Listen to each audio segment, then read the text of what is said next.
right, before we get started, I will remind everybody once again, emergency exits are the one we came through, or the one you came through, one behind Ms. Pedro and one in the back if there happens to be an emergency here. And we have to evacuate. Please go across the street to the school committee building, or school department building, excuse me, and wait for emergency help to arrive. That being said, we're now sitting as a Portsmouth Town Council. I have two quick things in the executive summary. One is thank you to the Portsmouth Police, Fire Department, State Police, and everybody else who responded today to handle an unfortunate situation of a bomb threat at the high school. No bombs were found, and the police department has an active investigation going on, and hopefully we'll be able to throw the book at anybody who had called in that bomb threat, and in my opinion, including up to the overtime that was expended on that. Also, after the agenda was out, the General Assembly snuck in a couple of late bills that would allow for the continuation of contracts again. The bills were not put out earlier this year, they were put out now. I have asked that the clerk rework our resolution from last year that this council passed so that we can send it back up again. Because we will not have a meeting before then, and most likely by the time we have our next meeting, that bill will be heard and either voted on or not. So if there's no objections, I would just like to have that redone by the clerk, signed and sent up. This is for the labor contracts, Mr. President?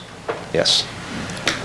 So that to add that the contract just remains in effect, which would effectively cost cities and towns millions over the contracts. We did not have any executive session at our last meeting, and I'm not going to step on the town administrator's toes about the police department awards. We have this consent agenda. We have bills from 5/14/18 and 5/23/18. Are there any questions on the consent agenda and the bills? I have one, actually two, Mr. President. Sure.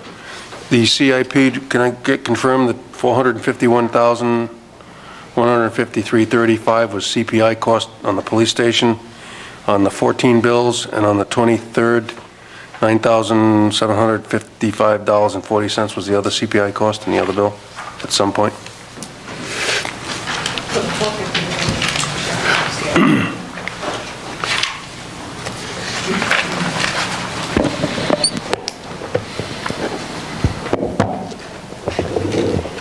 So the question is the 451? Is that CIP police station? 451, 153, that was the CPI cost? Yes, it is. Thank you very much. And then 975540 is another one? Those are the costs for the police station build, correct? Actually, I remember the 97. That's DRA, yeah. Yes, they both are, yeah. Okay, third question was, I didn't have this one until just now because I don't remember receiving an email about the CPI costs for the pest control at the Brown House. Yes, I discussed that with Fong. They wanted to record it in the CIP because they did construction, and there were some bugs that came in as a result, so they thought that was the proper recording of the account number. Okay, thank you. You're welcome. Ms. Pedro, you had one? Did you have a question, please? All right. Anything else? Do I have a motion to receive and place on file? So moved. Second. Excuse me. All those in favor? Aye. Aye. Opposed? Motion passes 6-1. Next up, we have, sitting as the Board of License Commissioners, we have an annual peddler's license for the Newport Polo events at Glen Farm for Sweet Bees Donuts. Motion to approve. Seconded. Any discussion? All those in favor? Aye. Any Aye. opposed? Motion passes 7-0. Motion to Motion adjourn? to adjourn as the Board of Second. License Thank Commissioners. you, Ms. Pedro. All those in favor? Aye. Any opposed? Motion passes 7-0. We have minutes to approve from the meetings of 4/25/18 and 5/14/18. Mr. Kessin, you have a correction for 5/14? 514, there was a motion made during the town administrator's report. As most of my motions are, it's a little bit run-on. I would ask that the town clerk include that motion. The second, I think, was Ms. Pedro, and would include it in the minutes.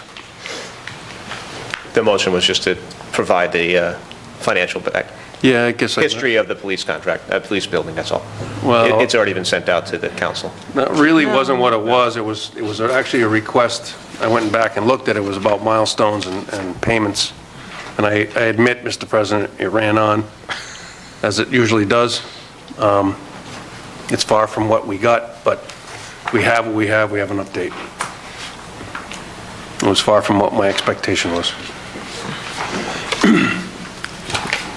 But if that motion would be captured, I'd be fine. Okay. Go back and look. Point of order, Mr. President, so that is, perhaps, was that an item that was up for discussion and action? Yes, and you voted on it unanimous. We just said it was during the presentation of the town It was administrator's after the report. presentation. No. Why don't we just table the Page is it in 14 minutes? What page is it you're referring to? It's not in there. It isn't in there. That's the problem.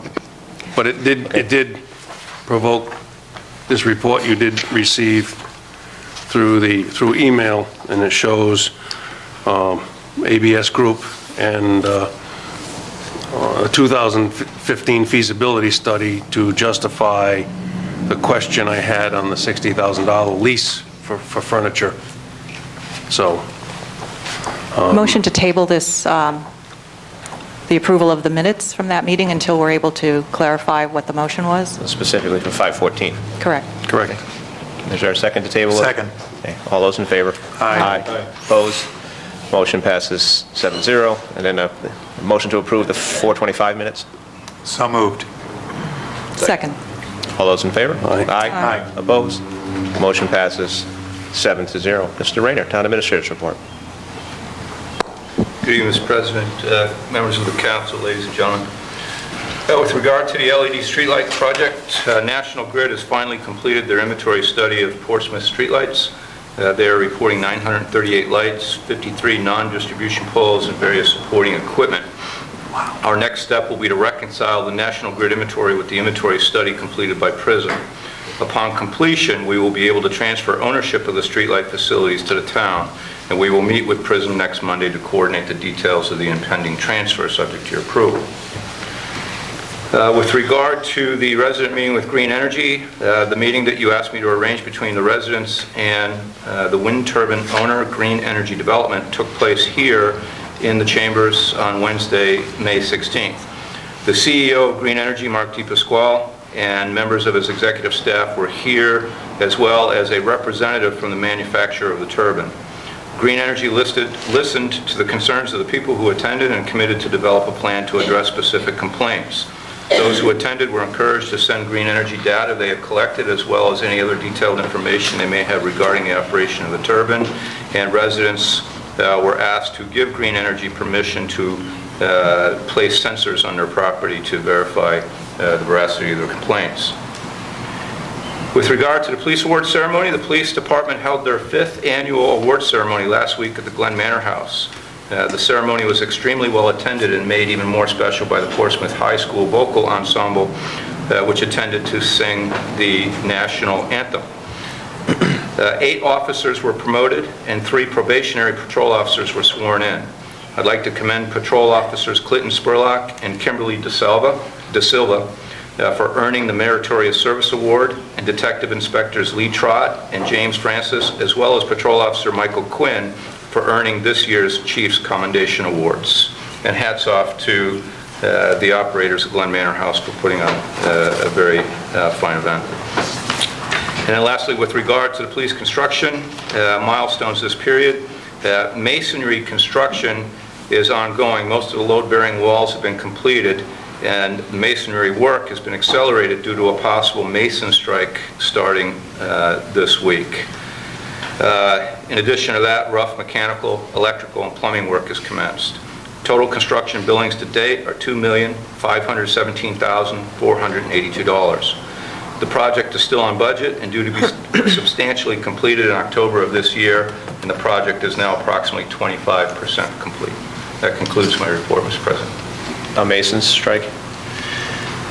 Yeah, believe it or not, we'll find out Wednesday if the Masons, this is statewide, will be going on strike, so we accelerated masonry work so that that would not impinge on the schedule Okay. for construction. Any questions for Mr. Rayner? Ms. Pedro? Could you repeat what you said about the streetlight project? You said that the National Grid finished their inventory, Correct. and next week, Oh, What was vice gonna- versa. Prism did the inventory. No, there are two inventories. Prism No. does an inventory and National Grid does an inventory. but Prism had already done the Prism has inventory. already done their Then inventory. National Grid had to do it. Then Right. next week, they're going to get Now we have to together. reconcile those inventories because there are discrepancies between the two inventories. And then what? And then we will present the findings to the town and the cost associated with that and transfer ownership of the streetlight facilities to the town.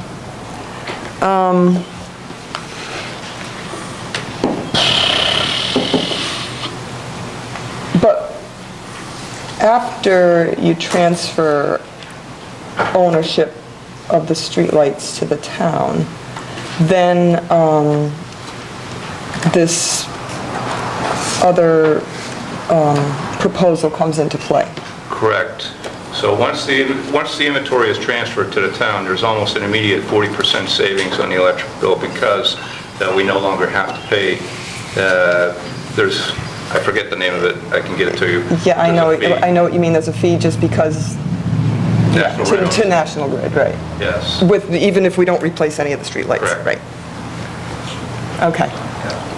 And then, so then there'll be another,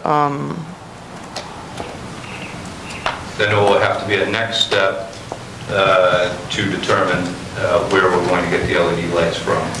That could be from Prism. right, because there are different companies that do that. Correct. Okay. And, all right, I was, yeah, because that was all in the study, Portsmouth has 974 streetlights, yeah, the PRISM study. So that didn't match up with the National Correct. Grid's. There's some discrepancy. Okay.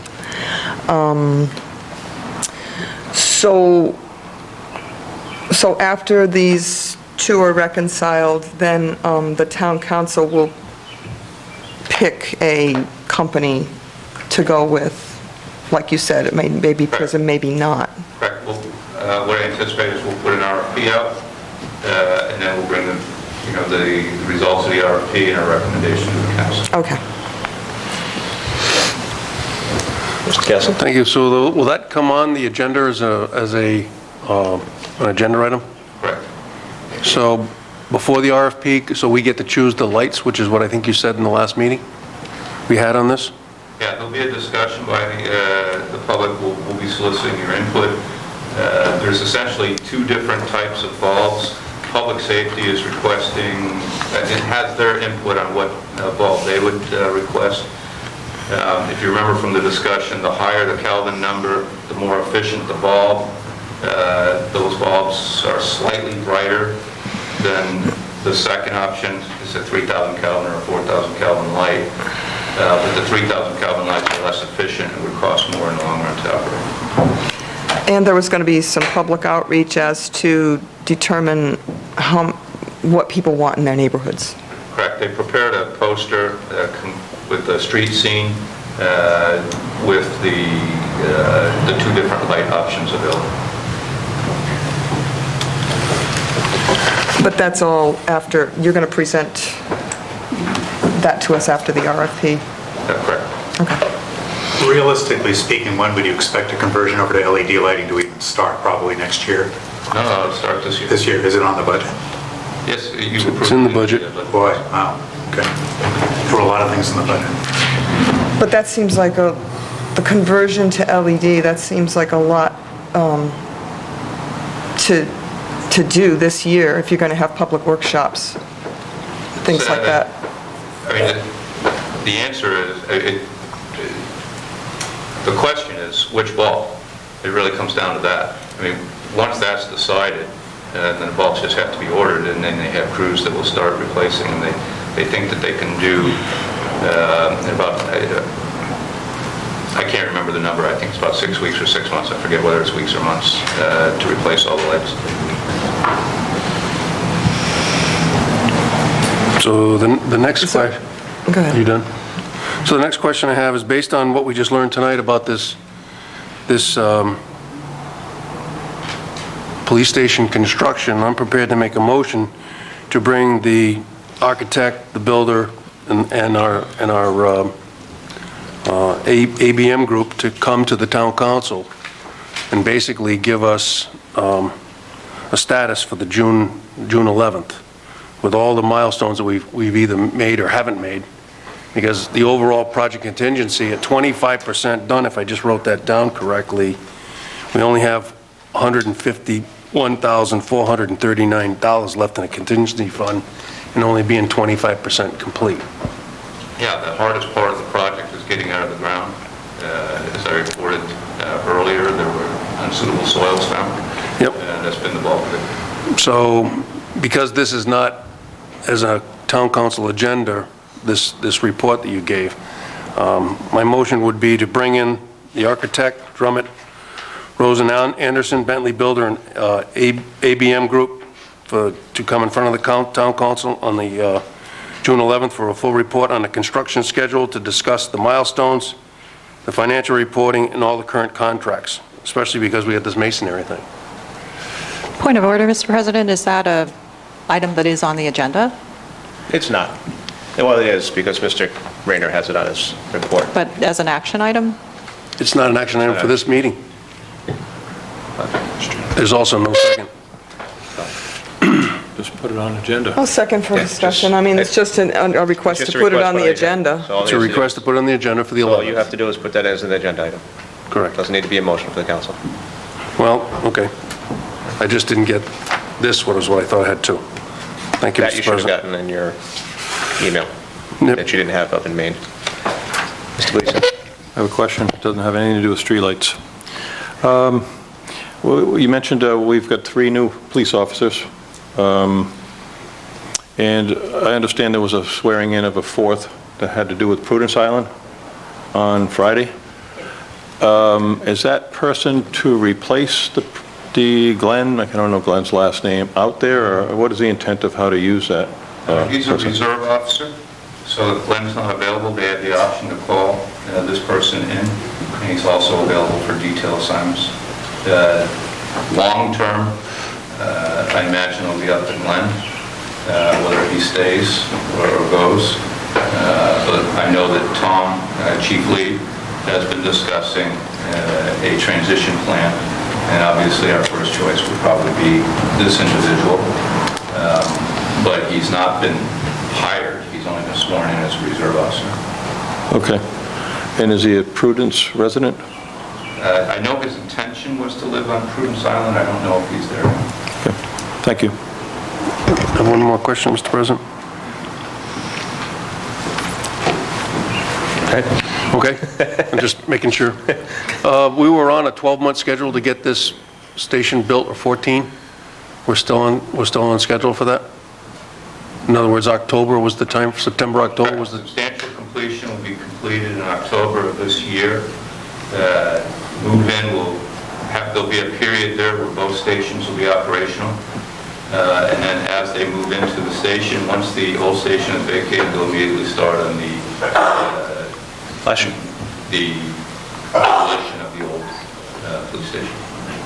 So, okay. Thank you, Mr. President. Thank you, Mr. Rayner. If the council will indulge, I'd like to have a request to move new business 1 up to old business, in front of old business 1, so we can get the 2 young ladies who are going to be interning for us in the canvassing office back to study for their finals. Yep. Or perhaps have to go back to school and get their stuff since they were kicked out earlier today. Motion to move OB1, NB1 to OE1. Second. All those in favor? Aye. Any opposed? Motion passes 7-0.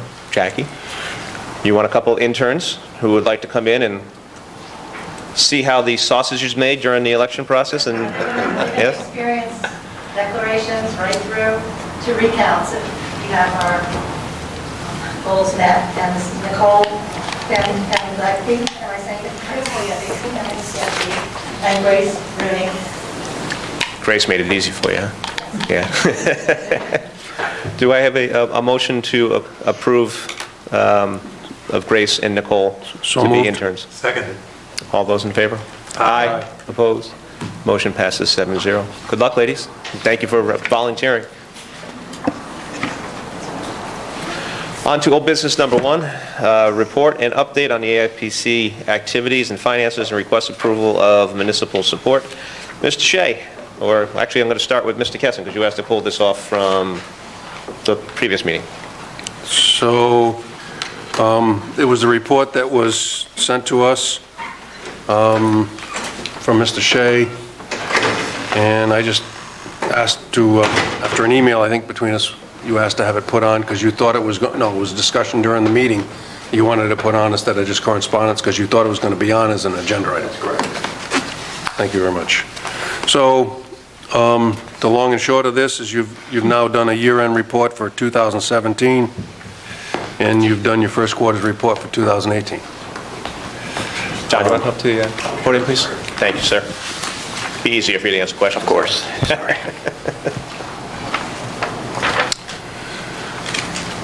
Do you want to go through your presentation, or how do you want to do this? I mean, My understanding was another presentation wasn't anticipated. We were fulfilling the informational request we had on Okay. April 25th, that we had kind of made our case when we met at that meeting. okay, so to that point, I always look at your financials, and to tell you the truth, I think I'm still not happy, but that's only one person. As I looked through your report, I went back through all of the first, second, third, and fourth financials. In this, I've now found that you have restated your first quarter financials for the third time, or AIPC has, under account number direct public support 43,440. In the first quarter, I think you guys reported it at $514.80. It's up $1,000.55, which then makes, your total revenues off by a little bit of money. The second thing is, your release from restricted, you originally had it at 0. Right now, you've got it at 562,028. So, again, your first quarter that we've now seen, I think, 3 times has been restated along with your revenues. I don't know what to say except that I'm still not happy. I have a bunch of yellow boxes on my own spreadsheet that I have here, which basically I have all your quarter reports every time you've given them to me. And if it changes, I have the first quarter numbers for each account number and the totals. But what I want to talk to you about, and I emailed you about, was can we talk about the document that you sent in particular, on page 1, the first 2 bullets? Explain that to me. Is this under our programmatic activity? Under your programmatic, current funding? Yes, under the Island Waters Project, the 2 Yeah, bullets. And how this is going to work? You and I exchanged an email? Yes, yeah, and I had invited Allison McNally, our project manager on Island Waters, to address that, so I think I'll invite. We as a council haven't voted on this agenda as an agenda item, this Island Waters grant. But I was wondering if you could publicly, for the first time, tell us where this is going.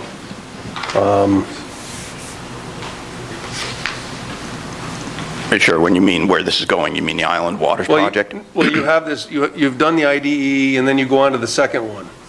And you said, our IDM finalized the registration plans for these ponds, which will require the town of Portsmouth to implement stormwater improvements.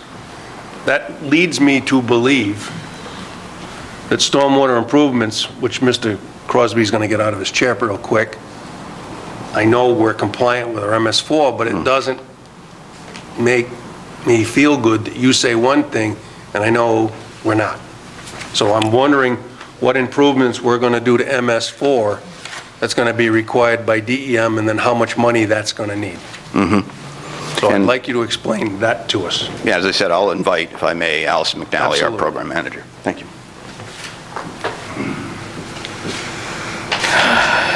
Mr. Kessler, Good evening. good evening. So if you could restate your question for me, please, I just want to, we're all You have on page- looking at the text. You Right. have on page 1, the Second Island Waters Project has developed a plan to implement various stormwater improvements to reduce pollutant loading into Sisson Pond, Lawton's Valley Reservoir, St. Mary's Pond. Then it goes on to state, RIDEM is currently finalizing restoration plans for these ponds, which will require the town of Portsmouth to implement stormwater improvements to improve pollutant loading into these ponds. I ask you, because these are your words, not mine, and Mr. Crosby will tell me on a stack of Bibles, and I believe him, that our MS4 is compliant. Yeah, I don't believe this is in reference to we actually had our project engineer prepare this. It's not in reference to the MS4. It's in reference to a recent meeting we had with RIDEM for permitting on the construction related to the Island Waters project. So we had a project team meeting up at RIDEM, and they went through the engineering reports, recommendations for designs Yep. directly related to the Island Waters construction sites. But So the this is- words here say, will require the town of Portsmouth to implement stormwater improvements. That implies that we need money. I agree, it does seem to imply that. I can get back with you to clarify that, but the funding here, the $600,000, is based out of the Island Waters project plan. Okay. Thank you very much. I agree, the phrasing is not clear. Well, it's not And clear it's- if we're heading into a budget and I need $300,000 next year. And I don't have that in my budget right now. But I don't know what the number is. I'm not privy to what you're referring to, the $300,000. We have a budget coming up on... Well, 300 is just is a number. It's a global number. I have nothing for this stormwater improvement that I need. Is it your anticipation that you will come back here and say, hey, with these improvements that we're going to be doing, Portsmouth, you got to kick in 100 grand? I'm just picking that number. You picked 3, I picked 100. For the Island Waters? No, Okay. no. The $600,000 that's referenced here is coming out of the Island Waters funding from the EPA. That's a different sentence in the same paragraph. I agree with you. Should that paragraph be, would that paragraph be better, or that sentence be better worded as RIDEM is currently finalizing restoration plans for these ponds, which will require projects within the town of Portsmouth, not specifically the town of Portsmouth, to do the work? I would agree that that's better phrasing, yes. We've met with RIDEM about this, and the sentence, I think, is incorrect, and I think Allison will go back and clarify this. It's my understanding, correct me if I'm wrong, Allison, that this fund here, the $600,000, pays for the improvements, and with respect to Portsmouth proper, not Oakland Farm, we're talking about a catch basin which we would be required to clean, which already exists, which we're already required to do. So, and there's some grass cutting, but there's nothing. I think the sentence is extremely misleading. It's a couple of catch basins, right? On Carriage and Sisson? There's some that will be in Oakland Farms that is private property. Yeah, I'm thinking Carriage Lane and Sisson Lane and that area across from Jefferson. Just in Carriage, okay. And then everything else, Union Street is a state road, West Main Road's a state road, and then the surrounding properties are a combination of... I didn't know Brian was here. Didn't you just do your So, Okay, so it doesn't look like we need to give Brian or Mr. Crosby any more money. I wasn't sure what that meant. I guess other than that, I'm doing okay with the report. okay. I'm still not happy with the financials, but it is what it is, right? Anyone else on the council have a question for Mr. Gleason and Ms. Pedro? I'm just following up on Mr. Kessin. If he goes down another paragraph, the last one says, while more will need to be done to restore these waters, the Island Waters Project is providing the town of Portsmouth with a healthy head start to comply with the federal and state regulatory requirements. Is that saying that we're not in compliance at this point, Mr. Rayner? I know basically we've had to put in new pumping stations, and then after the pumping stations were put in, we were told that we should have cleaned the sediment from the bottom of the ponds. Why didn't we do that? I think we were asked, or that question was asked of the water department. So I'm not really sure if this statement, what the accuracy is and what they're trying to point out.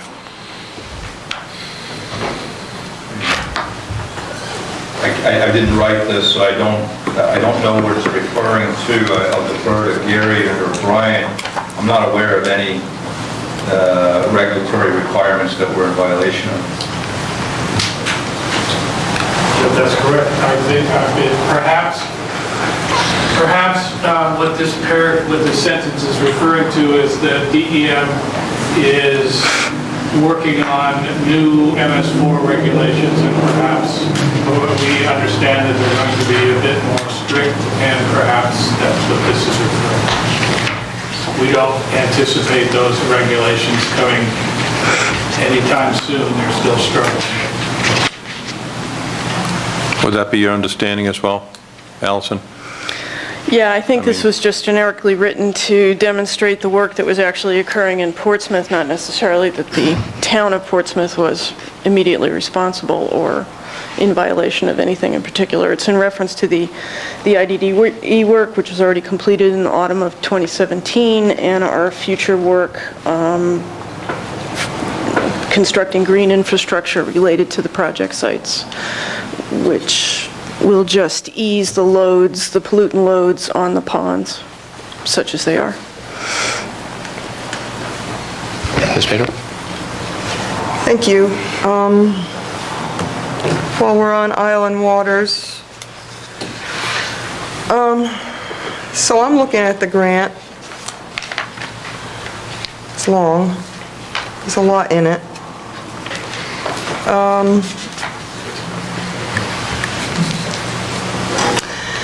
I'm looking at page 3 of the grant. Island Waters, the project will have a regional impact on Aquidneck Island. This will be the first organization of its kind and will build upon the experience of other regional water quality partnerships such as the Central Massachusetts Regional Stormwater Coalition and the Upper Narragansett Bay Regional Stormwater Utility Direct Feasibility Study. That study, the Narragansett Bay Regional Stormwater Utility, recommends a stormwater utility with funds being generated from that. So if this is gonna, if this Island Waters grant is going there the same way that this Upper Narragansett Bay Regional Stormwater Utility District is, then do you foresee that we're going in that direction, forming a stormwater utility, charging No. residents for water runoff? No, I would not. So the scope of this project is to implement green infrastructure, best management, structural green infrastructure best management practices to offset pollutant loadings on a series of ponds and watersheds on Aquidneck Island. Right, and so those properties, I know we asked this question last time, that those ponds are impacted by certain properties around them, and that's where you're going with that. And I think we had asked what properties are going to be affected by this when you implement the BMPs. So the depending upon the project that we've identified for Phase 1, one of the projects related to St. Mary's Pond specifically impacts properties owned by Aquidneck Land Trust. There is construction that would occur in the Oakland Farm development. We've already conducted outreach with the property manager, and their homeowners association has been advised, and we'll be conducting outreach meetings, excuse me, with the homeowners around Carriage Drive and in the Oakland Farm area in the month of June and July to explain the nature of the project to them. So you're going to work on the AIPC properties first? I mean, ALT. ALT, I'm sorry.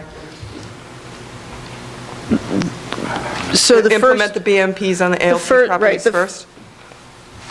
well, on a couple of the properties, but the first series of projects are all the same type of structural BMP, so those are included in Phase 1, because then we can maximize accrual of construction equipment, materials, et cetera. It's an So Phase 1 efficiency. is this particular grant? Is funded but this particular grant? Correct. So... And with monies from DEM. Right. And that's the other thing that, yeah, I'm having trouble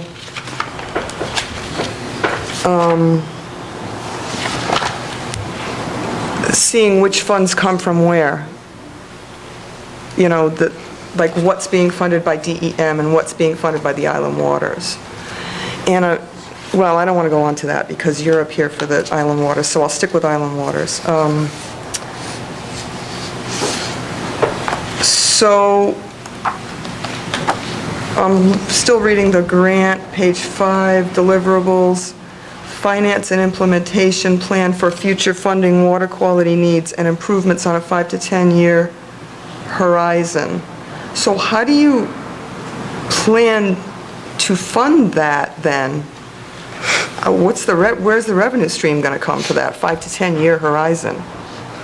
Well, I mean, we'd be, as we normally do, we'd be seeking grant funding for that, other sources of funding. I mean, that's part of our mandate is in seeking funding, whether there's state funds available, federal funds available, private funds available. On page 6 of the grant, it talks about Island Waters will achieve these outcomes by establishing a sustainable public-private partnership.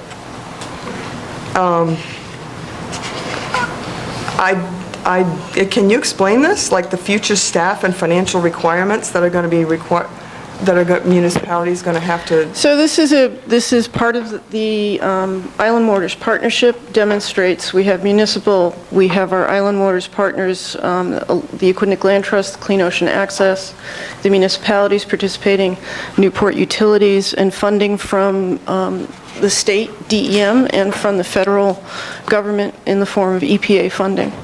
So that supports this Island Waters initiative going forward and a select group of projects that we hope to break ground on in September of this year. To continue beyond that, we would need to continue to seek and pursue additional funds. So you would seek and pursue additional funds from the municipalities? The only requirements we have of the municipalities is in-kind time support for meetings.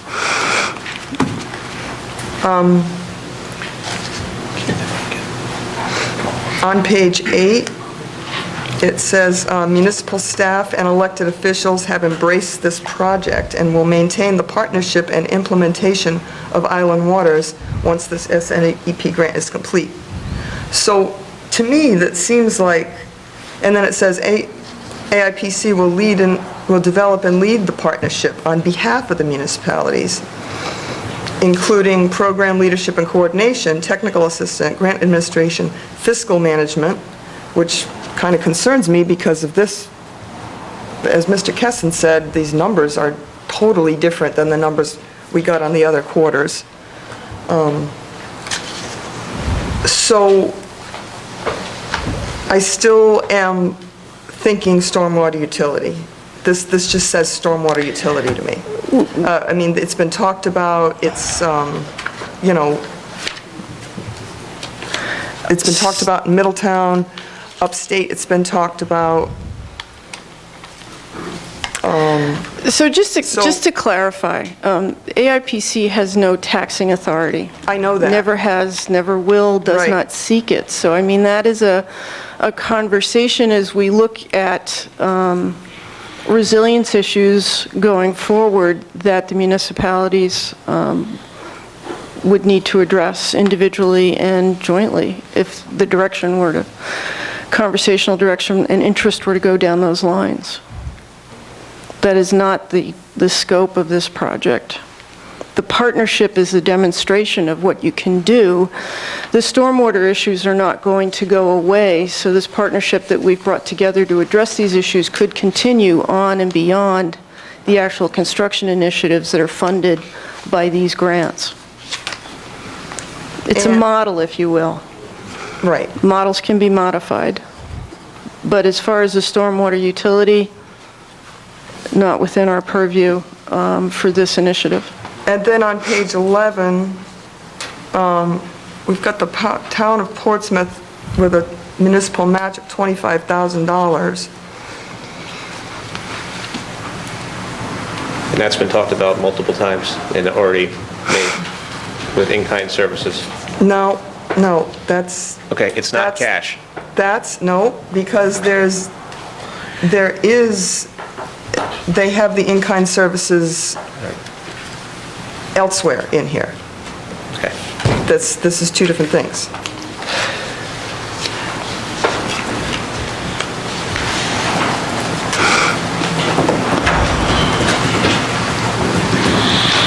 And it does say in this letter at the end of the grant from the town of Portsmouth, which I never saw, but I see it in the grant, subject to approval of the town council, Portsmouth will fully participate in this project and will commit $29,000 in cash and in-kind staff. So,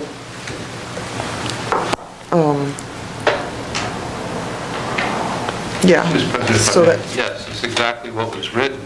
If, when AIPC was discussing applying for this grant, they were informed that if there was any cash required of Portsmouth, it would have to go before the council. There's been no cash required of Portsmouth. It has all been in-kind services. And there's another line in there that talks, I think it's about $4,000 or $5,000. That is misunderstood. That is not cash. That was $4,000 in cash or materials. We already had the materials on board because we had to purchase those when we were responsible for doing the IDEE in our own accord. This grant alleviated us of the requirement to do that ourselves. This work has been done, and AIPC was able to take credit for money and material that was already spent by Portsmouth previously in the application of the grant. There has not been one dime, not one, that has been spent by Portsmouth for Island Waters, other than, as Allison has discussed, participation in meetings and support with any questions or giving assistance to those that have inspected our drains. yeah, I didn't insinuate that it had been given. I'm just talking about future commitment, which is all over this grant. So just to clarify, this is a 3-year grant. We were awarded the grant in September of 2016. The availability of the funds expires in September of 2019, so that $25,000 in kind was an estimate over a 3-year period of time for in-kind services from town staff.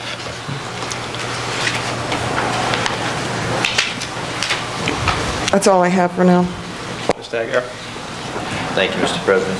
I just want to clarify a couple of questions. Sure. Ms. Bader brought up a couple of good points, but I just want to get some clarification.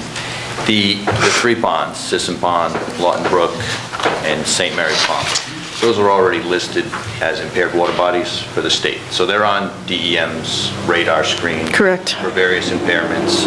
I'm guessing that they've contributed to stormwater runoff. So as part of this grant, whether it was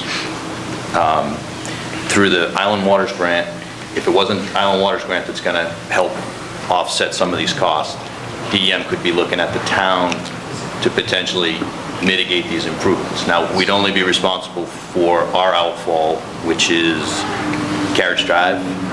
So one way or another, there was the potential for DEM to come back to the town to say, you need to address Carriage Drive. That's correct. The other outfalls are private they'd address those private property owners. So whether it's through the grant or through the town, this would need to be funded somehow. Right now, we've contributed our $18,000, so to speak, up to date, and that's what that fee's been going towards. It has addressed, there's been some bang for our buck indirectly through the grant. So I think moving forward, if there's an issue with sustaining funding, the town would only be responsible for Carriage Drive, correct? If you're submitting a permit application to DEM, ownership of the outfall, only the town is responsible for Carriage Drive. The town's not responsible for the private property owners. No, and I've actually met with the property manager at Oakland Farms, and they would actually prefer to do the inspections as well as the maintenance, but that's a subsequent conversation. Right, but part of our program, if we're not funding, if pieces of it are not funded through the planning commission, then the town has to somehow find a way to supplement the stormwater efforts at Carriage Drive. Now, we do some of it by cleaning catch basins and inspecting the outfall, so any added stuff might be whatever the BMP is. Is it a wet basin or an infiltration system? It's got to be something, right? Right. So there's an annual cost associated with cleaning that. But it shouldn't be any more than I mean, we've had a Right. subsequent meeting No, to make sure it was compatible with. I understand. Yeah. My point is whether I just want to clarify that whether it's through Island Waters or through the town of Portsmouth, these ponds were on DEM's radar to be addressed. So far, Island Waters grant has helped us address our issue with Carriage Drive, as well as some private property ones. So there is some benefit to the town. We're not paying for it directly, we're paying for it through the Island Waters grant. Correct. Okay. I just wanted to clarify that, there is an issue out there. These 3 ponds are impaired, and so if it's not Island Waters grant addressing it, they're going to be coming to the town of Portsmouth to address it. So we have to be, mindful of that, if they're not paying for it, we're going to be paying for it somehow. So I just, want to make that clear that the money is being spent to benefit the town of Portsmouth. Okay. And to piggyback on that, even with the private landowners and the impairment of the waters, just because the ponds belong to the Newport Water Department, that's where our water comes from. And if they need to do BMPs, the money's going to go towards the ratepayers of Portsmouth Water and Fire District. We're going to have to make that up. Mr. Also, just wanted to make the point that there's been a lot in the papers and in just various places about stormwater utilities. That would be a governmental entity that would have to be supported by tax dollars. Correct. Therefore, it could only be created by a governmental body. Correct. As you've said, you have no jurisdiction. And if the state government decides to implement such a plan, it really doesn't matter whether we're doing the study or not. They'll decide to do it. So it can only benefit us if we actually get ahead of the cleanup by starting to do the work either on our own or in this case with the grant funding that Island Water supplies. So I just, I hear the discussion about sort of this potential terrible thing, this stormwater utility coming down, but it really isn't something that's related to whether the study or the cleanup is done. It's going to be a decision that's going to be made by state government, by DEM. Well, and local municipalities, and I guess at the state level, I'm not really privy to what the in-depth in terms of those conversations or discussions. Well, Ms. Guza? I just have a question, just to clarify. In the last year, through your grant money, AIPC grant money that you obtained, you've paid for work that the town of Portsmouth would have been required to do and that our taxpayers would have had to pay for. Is that not right? And that amount just in the last year was $57,000 to develop and implement an illicit discharge detection and elimination program for the island. Is that correct? That's correct. And if you were not funding that, and then let me add that future construction could involve $600,000 worth of your grant money being used to help Portsmouth maintain its water supply. I guess my general question to those who are bringing up inchoate problems that are theoretical, future problems, here's a problem that is not inchoate. If they don't pay for this, we will ask our taxpayers to pay for it. And I'm just wondering where that money, where would it come from if we do not get this? And we're talking an $18,000 request here. We've said over and over again that this is not, has been an in-kind contribution, and $57,000 just in the last year, $600,000 in the future. It just seems that we are getting such a tremendous bang for our buck that it would make no sense for us to impose those costs on our taxpayers.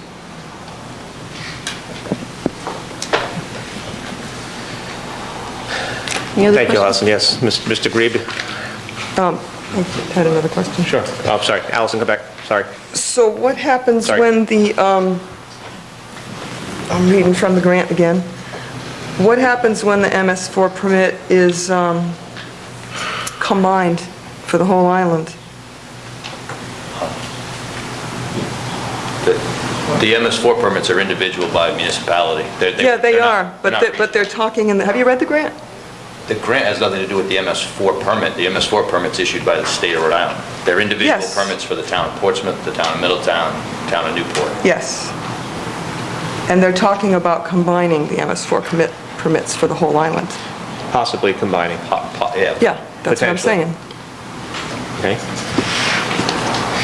There's a lot of potentials that could happen in this world. Well, And it's very easy to nitpick and pull potential bad information out of a grant and leave all the good information that's in there out. I think that everybody needs to read this grant, and I think that it's concerning that the grant was never given to us. I had to get this, actually, from Judy Staven. Thank you, Allison. Now, Mr. Grebe. Tom Grebe, 110 Thayer Drive. Tonight seems to be the night for clarifications.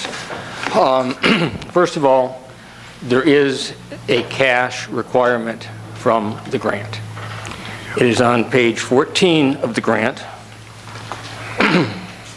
and I read, non-federal cash match, $4,000 in tools and instrumentation costs provided by Portsmouth. That we have already paid for in terms of cameras and other equipment. No. This is, again, it says non-federal cash Okay, match. we're going to agree to disagree on this, Okay. Mr. Grebe. It's been answered 14 times for you, but again, it's $4,000 in equipment and other supplies, not cash. That's an in-kind match. It is not a cash match. Okay. We'll The we'll cash disagree. paid We'll for disagree there. equipment that we already purchased. I'm fine with that. Okay. We will disagree. Okay. But for the record, we have used equipment and supplies, as mentioned by Mr. Rayner, that we had already purchased that go to that $4,000. We are not writing a check for $4,000 to the AIPC for this grant. Okay. Okay? That is for the record, and that's the fine. truth. And for the record and the truth, it says on page 14 of the grant Yes. that Portsmouth will pay $4,000. And we have, in the past. Okay. And we paid I think it was $16,000 for the camera, if I'm not correct. Is that some give or take? I think we paid $16,000 for that 12 or camera. 22. No. One of those numbers. Let me get on. Okay. The report Mr. Shea provided shows each quarter for the last fiscal year, and now we have a different first quarter number for that year. Which of the three numbers is actually correct, if any? Of the measly 11 accounts provided in Mr. Shea's report, 6 do not match either of the previous first quarter reports. The council also received the second quarter report from AIPC. Mr. Shea did a little better matching that one. Only 2 accounts differ from the previous one given. However, for the third quarter, 5 accounts do not match the report the council was given. Astoundingly, there is no indication or explanation of the changes in Mr. Shea's report. The council did not receive a year-end or fourth quarter report, so I cannot give you the comparison there. However, Mr. Shea did provide the auditor's report, and I can tell you that amazingly, a number of the year-end numbers in Mr. Shea's financial report do not match the audit. It would be most interesting to see if AIPC's 990s match any of these documents, but AIPC has refused to give the public those documents for the last several years. With Mr. Shea's financial report, the string of inaccurate financial reports from AIPC remains unbroken. This has been going on for at least 4 straight years and has now happened under every executive director since... I'm going to give Mr. Shea the benefit of the doubt that he's been in the job for 4 weeks, and we're going to give him a little bit of time other than to hammer him right now with a sledgehammer. It was under his signature, and it is requesting money from this council. And there are many reasons not to give an organization, especially a private organization, taxpayer money. But foremost is their inability to properly report activities or account for the money they spend. AIPC's inaccuracy in reporting is not limited just to financial reports. For example, the last time AIPC was here and presented to the council, they said that the RFP for the EPA constructions would be out within 7 to 10 days. It's over a month now, and it is not out. Another example, Mr. Shea, in his report, tells you AIPC spent $57,000 on the IDD efforts in Portsmouth. I have here the report that they gave the EPA that says they spent $53,000 on it, which is correct. There are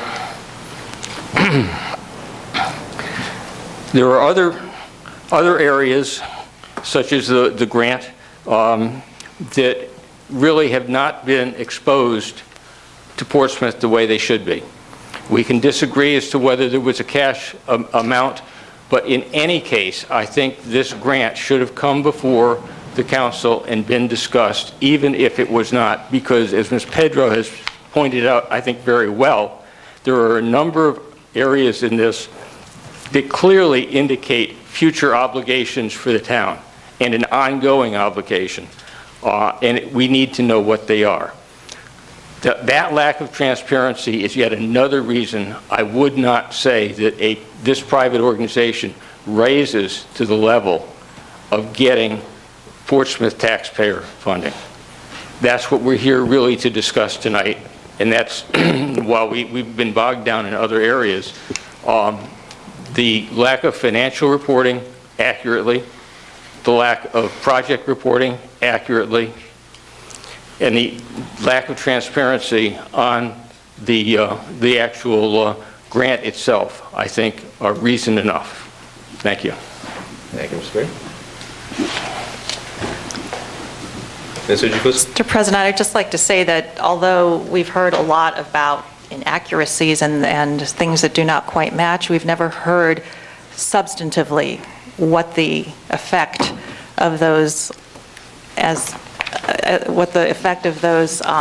lack of matching has on the actual work that has been done for the town of Portsmouth and what has been saved for our taxpayers.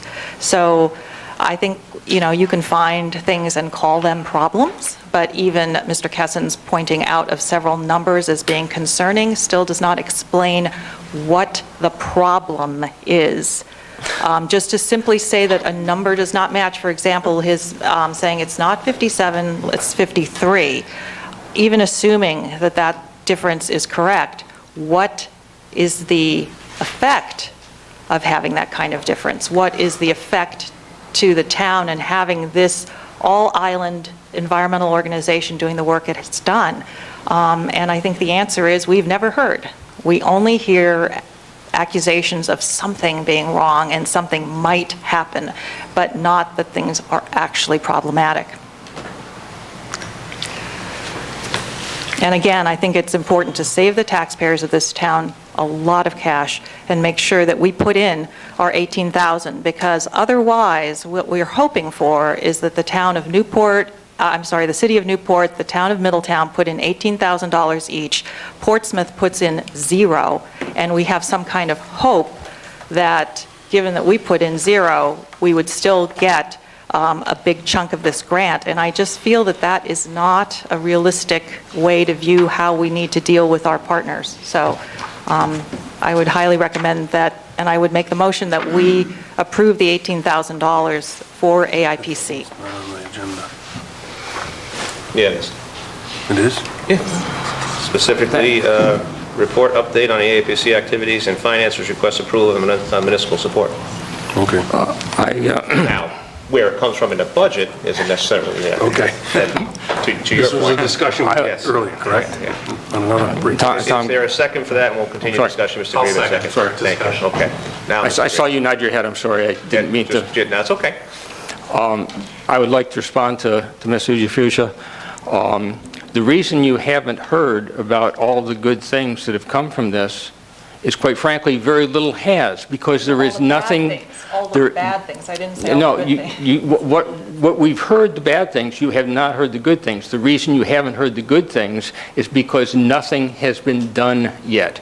None of these constructions have started. None of the results is in. And that goes back 4 years. You can't show a project that has had that sort of result for 4 years, and that's the reason I am here to say that, especially if they can't provide financials and project reports properly, whether it's $4,000 off or not, that's a symptom. And it's a symptom that I've been showing this council for at least 4 years, that they cannot get their numbers correct. And when they can't do that, we don't know what's going on. The reason you haven't heard me up here saying, well, they did a good thing, is because they haven't completed a project since 2011. Well, they did complete a project.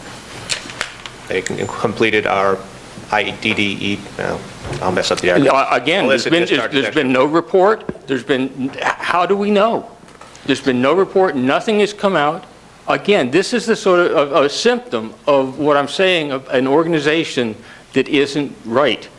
If they did a project, and that was done a year ago, that was in the paper being done, today we still do not have a report on that project. Thank you. Mr. Robertson? Peter Roberts, 80 Armrod Avenue. Now, like what was just talked about, the last 4 years, I've been here every meeting. Now, I can understand the councilwoman hasn't been at any of the meetings, all right, for 4 years. I've been at all of them, and I've heard everything that come up, and they could not answer anything. They did not answer. Whether they could or whether they wouldn't, doesn't make any difference. It wasn't answered. So you can't say they did something if you don't have the answers. When they give the answers, we'll know something. But they have not answered anything for 4 years. So we should not put our tax money with these people until they answered the questions. Mr. Humphries? Thank you. Keith Humphries, Eltham Drive, Portsmouth. I'm treasurer of the Planning Commission, Aquidneck Island Planning Commission, and I have to respond to just the financial part alone, and I'll be very brief, but adjustments and changes in accounting figures from quarter to quarter, at the end of the year, whatever, are done in every organization that I've ever known, and particularly at nonprofits with the grant situation that we deal with as revenue and the way we spend it. I would only say, I can't go back 4 years, but for the last 2, the most highly reputable accounting CPA firm, one of the most, in Rhode Island, has attested to the accuracy of the financial statements. They are good, and as of the last one, they are even clean with no recommendations as to any changes. So adjustments do get made over time, and they have been made, and they will continue to be, but we are in good financial shape. Thank you. Mr. Fitzmaurice. Thank you, Mr. President. Larry Fitzmaurice, 50 Kristen Court. I listened to comments from the members of the council and from AIPC. I'm a little concerned that we seem to be edging into some sort of cleaning of the ponds at St. Mary's Pond. I know that's a requirement from DEM levied against the Newport Water Company, but, you know, that's their property. We're on the edges now, and I'm concerned that we're going to get pulled into this kind of a thing where we don't have any responsibility. As was pointed out earlier by Mr. Aguirre and confirmed by Mr. Woodhead, is the only thing we're responsible for is a catch basin on Carriage. I thought there was some on System, but there aren't. It is our catch basin, we're responsible for maintaining it. That's it. Okay, thank you for reiterating. Thank you. Regarding the motion on the floor to provide funding for $18,000 to AIPC, I'd like to reiterate a point that we've been making for some time, and that is that AIPC is a private organization. They are not obligated to present us with any kind of documents in terms of their budget or anything of the sort. And their meetings are not subject to Open Meetings Acts. There's no real way for the taxpayers to have any kind of confidence that their money is being adequately spent or correctly spent. As a matter of fact, I don't think the council really understands to any great degree where the money is gone. And that was when they were a public body and they were required to send us a budget that showed us and an audit that showed us. So, you know, yeah, they would like to have the money, but lots of nonprofits come before this council asking for money. And many present a reasonable cause. But we cannot fund everything in sight, but we should. The council should be, in my judgment, good stewards of the expenditure of the taxpayers' money. And how are you going to do that if you don't have any reports that you can count on? Thank you. Thank you, sir. Mr. President, I have one question. Mr. Kessin. And that's if Mr. Aguirre would enlighten me. I'll try. Only because he seems to know more than most of us. Do you know what nutrient loading's going into the pond? What is the chemical we're in search of? I have no idea. Allison? It's part of Or the Sarah? impaired, it's probably on the 303D list of impaired waters. There's a Yeah, report. but there's got to be some report that started this activity, and whether it's... I remember seeing when we went to the fire station, but I can't remember. Now, Allison, what are the specific nutrients outside of excess nitrates from people over Yeah, fertilizing their lawns? there have been a number of studies that have been done. I know Gary might be able to quote them. I can provide that material to you. I don't have it with me today, but total maximum daily load numbers have been recorded on those ponds multiple times. In fact, they factored into the project site decisions that the project team, or multidisciplinary project team process that we went through from the beginning of the grant, to determine which ponds, which sites were suitable for investment and to perform the construction at. Could you send that information to the council? Happy to. The nutrient load and the sites? The estimated, I believe I have that. I'll send you what material that we have. Thank you. They might have, are they, sometimes they're already online at DEM. They probably are. I'll just provide you the, if that's the instance, I'll provide you the references. If you could do me, if you just send it to the town clerk, and then she'll disseminate it to us, that way she has it for her office as well, for people looking for it. And then you have her email address? Yep. Jay West? Yep. Yeah, Allison, so you guys have given us the recent quarterly financial information for AIPC, is that right? Correct. And also, as part of this package you gave us, there is a copy of AIPC's certified audit for FY17? Yep. Is that right? And was there a programmatic summary of recent and current projects affecting Portsmouth and a look ahead into potential future projects that you submitted? And then the fourth item was a schedule of future reports that you would be making to the town councils, is that Correct. correct? So I would say, Mr. President, that certainly shows that information that's requested of the AIPC has been provided. It has been sent to us as of, I believe it was May 10th, so we've had a little over about 3 weeks to review it. And I really, again, move the question. Ms. Screep? Thank you, Allison.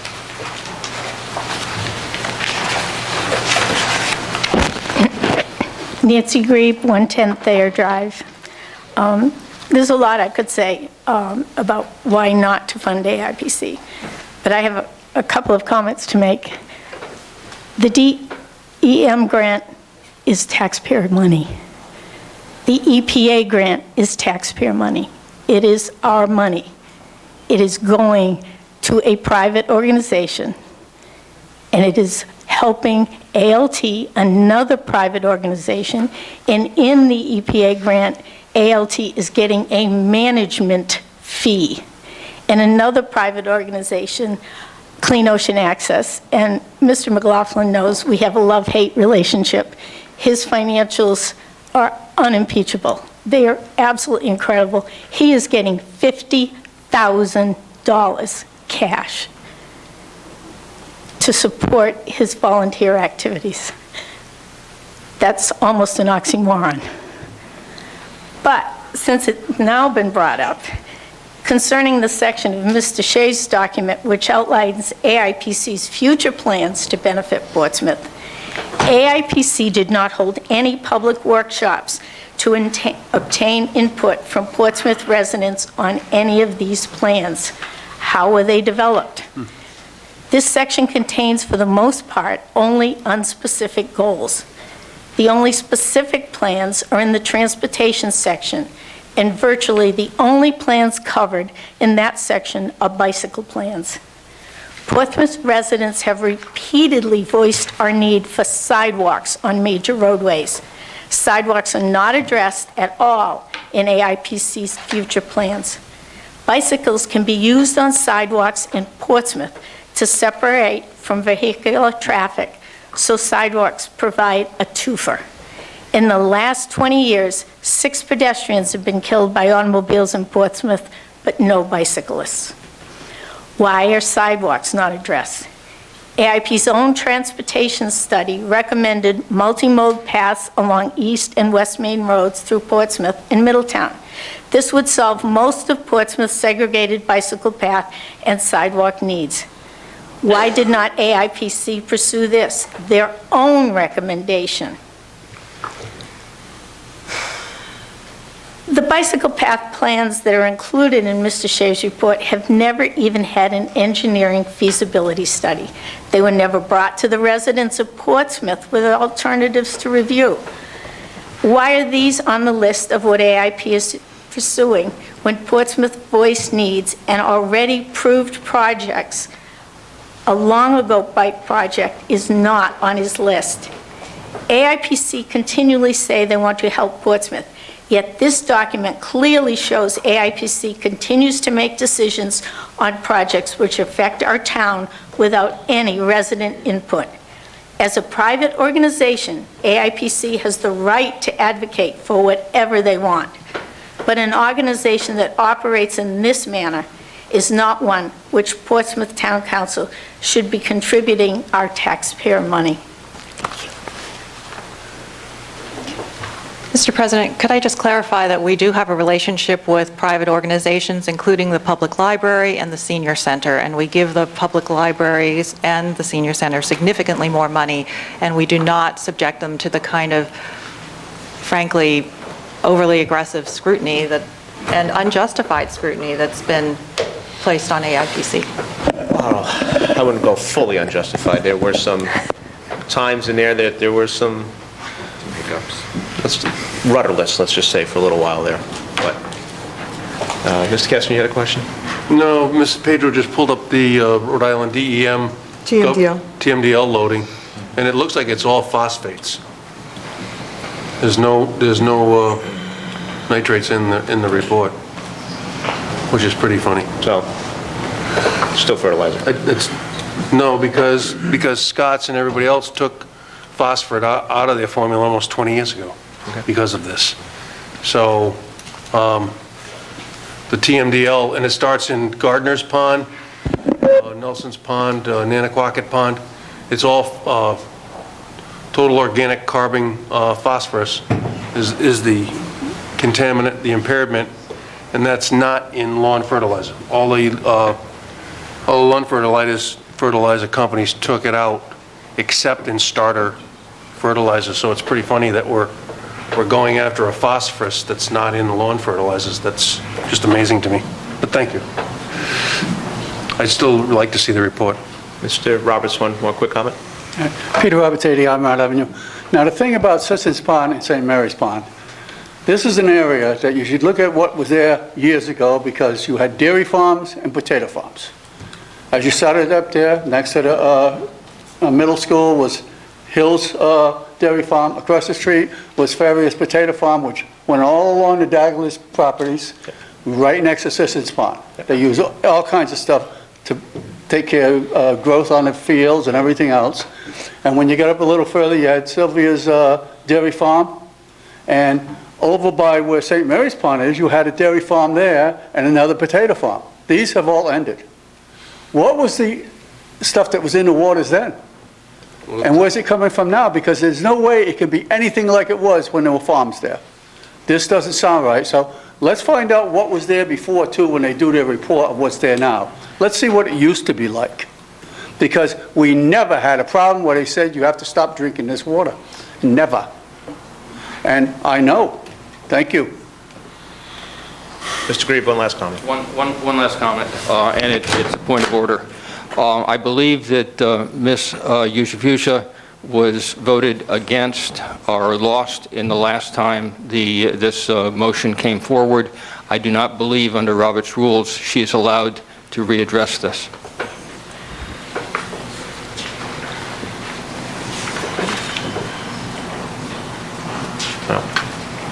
Mr. President, I believe... Mr. Gavin, you want to address that? It's a different agenda item completely, but... I don't have the history. I know there's a new copy of the budget. I think I have many. Actually, it wasn't put in the budget. I thought you were talking about funding this. So. We did, but I don't think we ever voted on this item in We the item. voted on it in the provisional budget, actually. I mean, the council has used Robert's Rules of Order as a guide. I don't think it's ever been comparable. But I don't know the history of the votes. I think it's considered one of Robert's Order. Either way. I know. On the agenda for action. Mr. President, I just believe that this would be considered a separate motion. I understand Mr. Grieve's point that you usually cannot consider the exact same motion again, but in light of the fact that AIPC was requested to provide significant new information, which they did, it is a motion to consider this brand new information and to vote on the new information before us to see if we can give the $18,000 to them. Ms. Fitzmaurice. Thank you, Mr. President. This certainly is, in all purposes, I mean, in all content, the same motion that was defeated previously. With new information before us. Well, there may be new information before us, but the motion was made by yourself, and it was defeated. And in order to save time, Robert's Rule says that if you lost the motion, you can't bring it back. Mr. Fitzmaurice, And if you're on the losing side, you don't get to bring a motion back. absolutely. Again, Mr. President, I believe, point of order, this council requested new information, and we are now voting on whether that new information justifies giving them the $18,000. Well, I would say that it's pretty obvious to me, this is the same motion, is to provide $18,000 of funding to AIPC. That's its essential element. It's identical to the last one that lost the motion.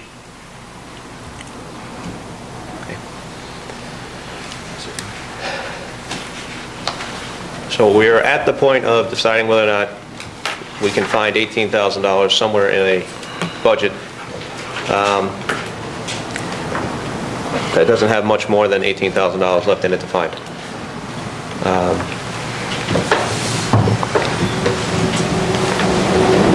Mr. President, may I amend the motion to say that the $18,000 would come from the $50,000 that was set aside to bring down the deficit?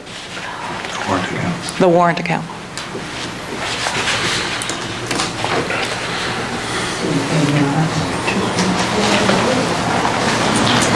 Well, I think we can leave that part out until we figure out, see if anything else shakes out of the budget if this were to pass. We haven't seen the budget in 2 weeks, 3 weeks. Has there been any, I know there's been a couple other changes we discussed 2 weeks ago, some legal action that may or may not adjust. I thought that was going to get paid out of the next year's budget. Well, we're talking about next year's budget. I know, but I thought we had the money in for that. We do, but the original number that came back was less than what was budgeted. But whether or not that is true or not is to be determined. All the other numbers in the budget are pretty solid. There's no changes in health insurance and all that good stuff. Those are rock solid numbers, so there's only really 3 places to take any kind of money from, if there was money to be taken. To that point, we just had a fire chief retire. Is that going to come out of this year's budget? Or is that coming out of next year's budget? Because I think we're overrunning that fund this year. We didn't know that the fire chief was leaving. You will retire effective June 30th, so that will come out of this year's budget. It'll come out of this year's budget. So, Don't accept his papers. don't accept his papers. Be sick that day. Be sick that day? Change the locks on the town hall? I don't know if that's going to work. Mr. President, can I just add one more item? I just want to point out that the grant money that the AIPC has been getting has been obtained in a really competitive situation, and that what I've seen is that most grantors are looking for regional efforts to give grant money to. And for us to pull out of this regional effort really cripples their ability, our ability, the town of Portsmouth's ability to get grant money, because we need to be part of a coalition, we need to be part of a regional effort, and this is perhaps the only environmental regional effort that would affect our drinking water that as much as it does. So that's another reason why I would very strongly recommend we not pull our $18,000. It essentially cripples their ability to get us grant money. Who made the motion, Mr. President? It was made by Ms. Hujafusser and seconded by Mr. Ryan. And now I'm going to ask Mr. Shea to come back up, if you don't mind, sir.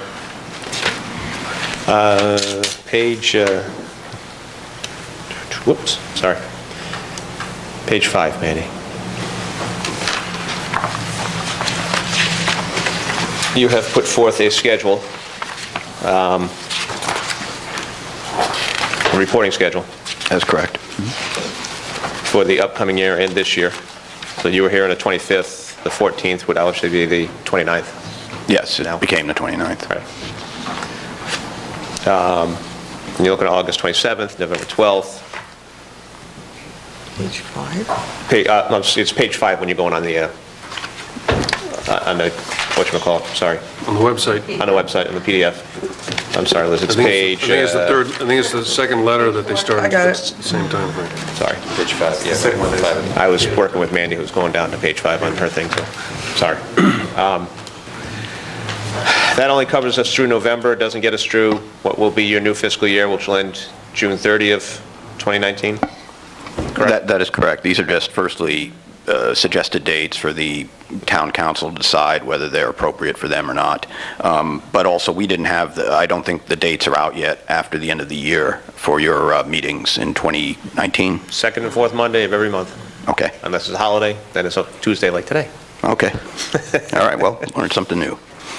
And the only time we take off is, maybe we take off we take off Christmas and the August meeting, hopefully. That's for later discussion at the end of the meeting. Here is my thought process. You have put milestones in your own report. I would like to see a couple of milestones added, which would be a quarterly report. Here are my concerns in the past. Your predecessor promised us financial reports, quarterly reports. They happened, but typically a quarter and a half after the quarter ended. You know, I would think that your financials should be pretty well tied up, and most of the information is correct as possible. I agree with Mr. Humphries that occasionally things change and they get backdated into a report. But I can't see why 10 to 15 days after the end of a quarter, you have most of your information is sealed up and your I's are dotted and your T's are crossed. Where we could have a report, which would bring me to the first quarter of 2019, August 27th report. Your quarters are going to go now from July 1 to September. That's correct, yeah. So that first quarter report would be in the middle of your first quarter. So you really wouldn't have any financial. That would be more of giving us the final report. If you're going to, are you closing out your books June 30, 2018? We are, yes, on this current So fiscal that's year. going to, so are you, when would you do an audit then? Are you going to do a 18-month audit, an 18-month audit then? Well, it would be, this current fiscal year is abbreviated because it would have started November 1st and gone through June 30th. So as to whether an audit is going to happen this year, Keith? There will be. Okay. Now, it's not as full, It's a compilation, I believe, as opposed to an audit. So for your August 27th report, I would expect basically a year-end report would be what you'd be looking at. Yes. And then November 12th would be the first quarter of 2019. I'm just looking at you, I'm changing your reports. Sure. If you just specify what dates you want us here, we'll... No, those dates are fine. Yeah. I'm just saying that 2019 fiscal year, you're not going to have a report to give us because you're still in the middle of it. Sure. So what you have labeled as Q1 2019 really should be fiscal 2018. Because it ends July 1st, right? The one you have quote Q2 2019 really should be Q1 because you would have closed that on July, August, September 30th. That gives you a month to put it together and get it to us. That's right, yeah. Okay? So I would expect that we would have October, November, December. You would be able to come in first week of February. First meeting in February, excuse me. First meeting in February and give us a report and so on. If I were to vote on the $18,000, it would be contingent on you hitting those milestones. Again, this is not a reflection of you, but your predecessor was not able to keep some of those milestones that he had promised us, which is why we're here today. Part of the reason why we're here today.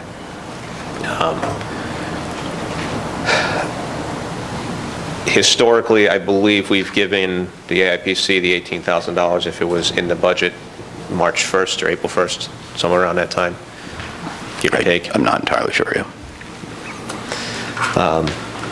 I would like to see that date be at least April 1st. You would have to meet all those milestones in order to get for the council to release that funding. So the funding is there. We could put it in the budget, but it's not released until this council makes a vote on it to release it. Okay. Given that you've hit milestones. And we've seen progress. It's the $600,000 that is earmarked to be spent on best management practices around the ponds that entail our drinking water. Most likely is not a direct number that the DEM is going to come directly at the town of Portsmouth to write a check for. My opinion here. I can be corrected whether or not by the engineer. No, you're right. But it will affect the Portsmouth ratepayers for the Portsmouth Water and Fire District who buy their water from the Newport Water Department. And if those best management practices aren't started with this $600,000, Newport's going to have to do it. And they're just going to pass it on to ratepayers just like they did with the $80 million they spent on Lawton Valley, which we're still paying for after a 30 or 40% increase 2 years ago.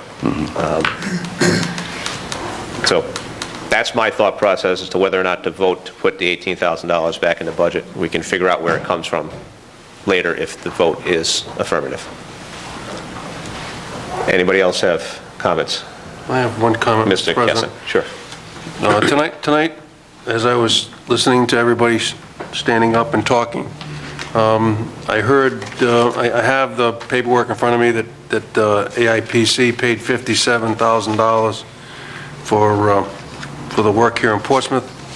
I want to go pull the grant numbers. I'll be voting against this tonight, the $18,000 tonight, till I verify the numbers on your progress report on the Island Waters grant to see if there is a different number on that piece of paper than I have presented by you tonight.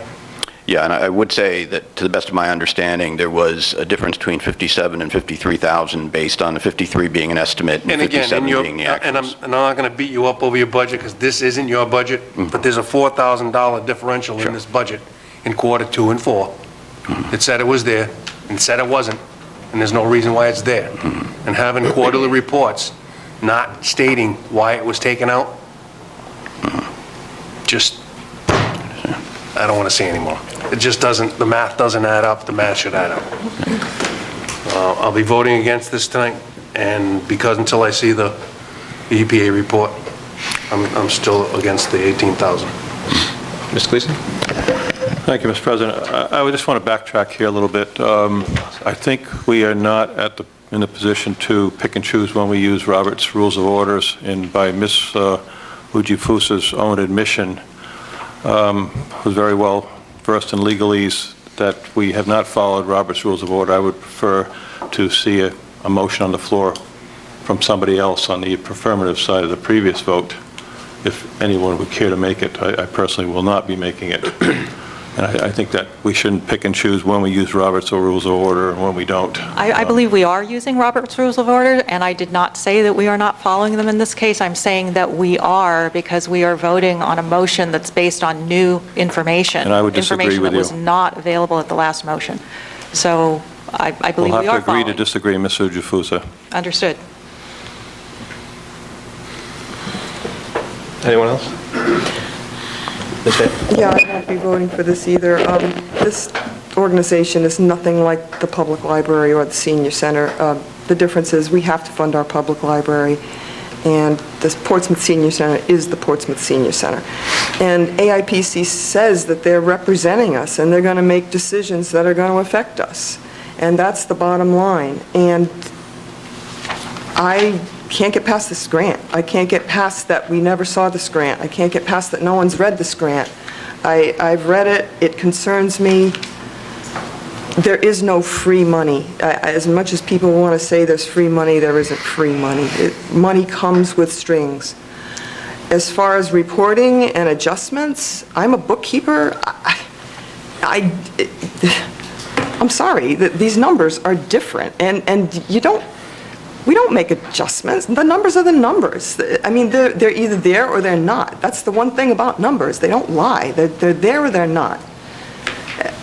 You know, unjustified scrutiny? Come on. I mean, that's my job, is to ask questions and find out answers. And, you know, we can't just make up numbers. Like, oh, well, what difference does it make if the numbers don't match? Well, it matters. That's what I'm supposed to be doing, is looking at numbers. Well, I'm specifically and asking what excuse me, matters. I am talking. Easy, both of you. Stop. Go ahead. Well, I don't like to be interrupted. I Understood. listen Go to ahead. everybody else. Understood. Go ahead. You know, so we can't just make up numbers and then, you know, trust that, oh, well, you know, these, again, you don't make up numbers in these situations. The Roberts Rules things, there is no new information here. The information is the same that I've seen. The only new information is that the numbers are different than the quarters that we got previously, and there's no explanation why.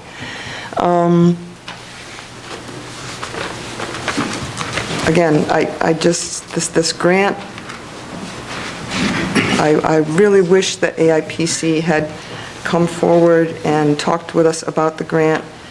And I know that's not you, you're new, but there are a lot of things that concern me about it. I guess that's it. Okay. Mr. Ryan. Just like to make a couple of points. As far as public bodies funding or giving money to private entities, I'd like to point out that one of the largest federal programs, Medicare, actually gives money to private insurance companies to run its Medicare program by region. So that's billions of dollars being given by the federal government to private entities. As far as this particular issue is concerned,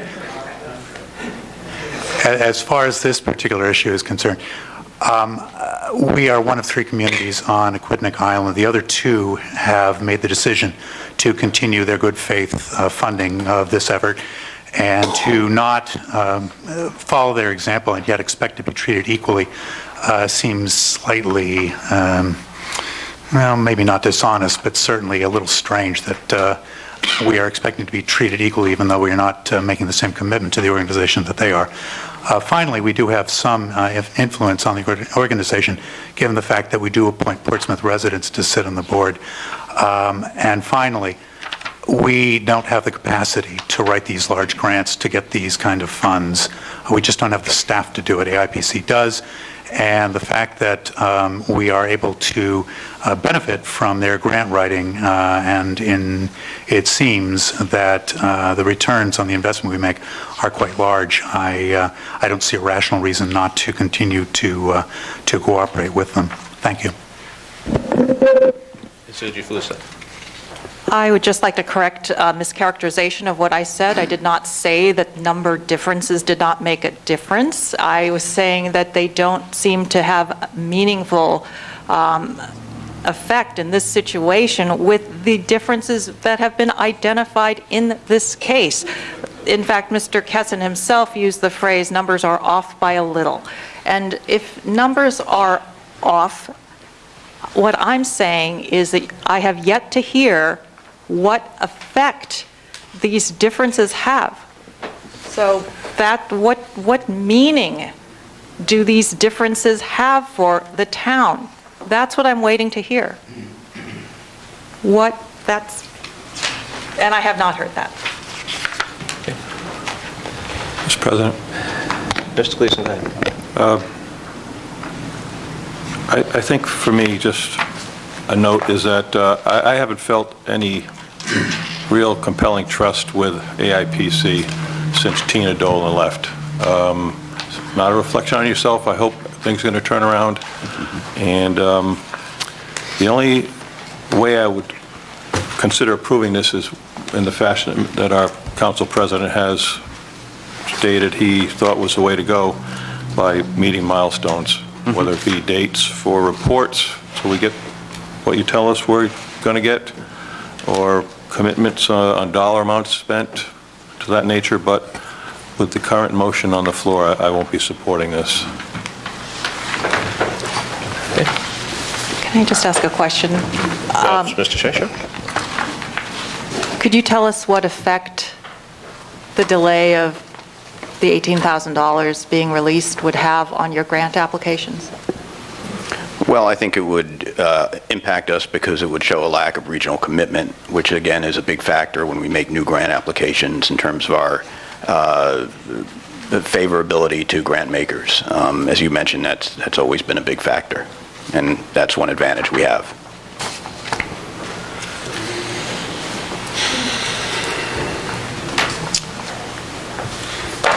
I guess my answer to that would be yes, you may have an extra hurdle to jump over. And again, you're in a very unenviable position. Mr. President, can I think the hurdles are to help us better understand that AIPC is going in a better direction than it has in the past 2 years. And that regional commitment, again, I don't know what strings or whatever, if Middletown or Newport put strings on them. I know there's been discussion of funding in both communities and whether or not to.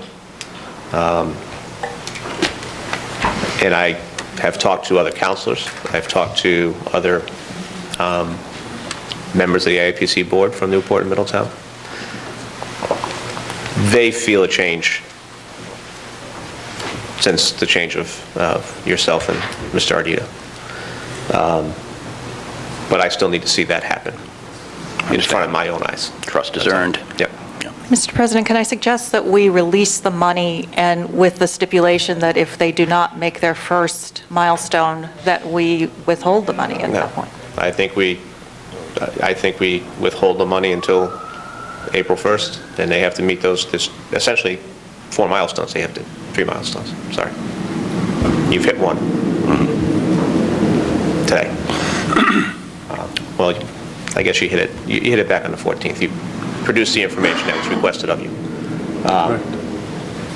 And you came here to explain it. So your next milestone would be the last meeting in August, then the first meeting in November, and the first meeting, the dates you have set forth.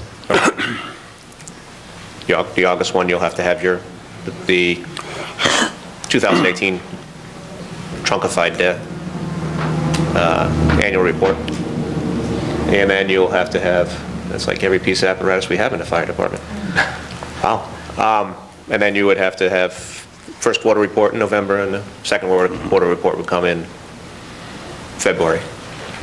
And then I guess third quarter would be January, February, March would be sometime in May, right?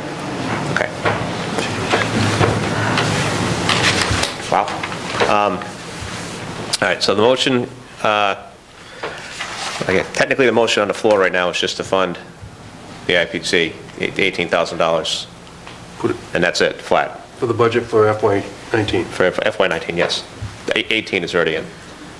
And I believe 18's already been sent. Fiscal year that ends this year.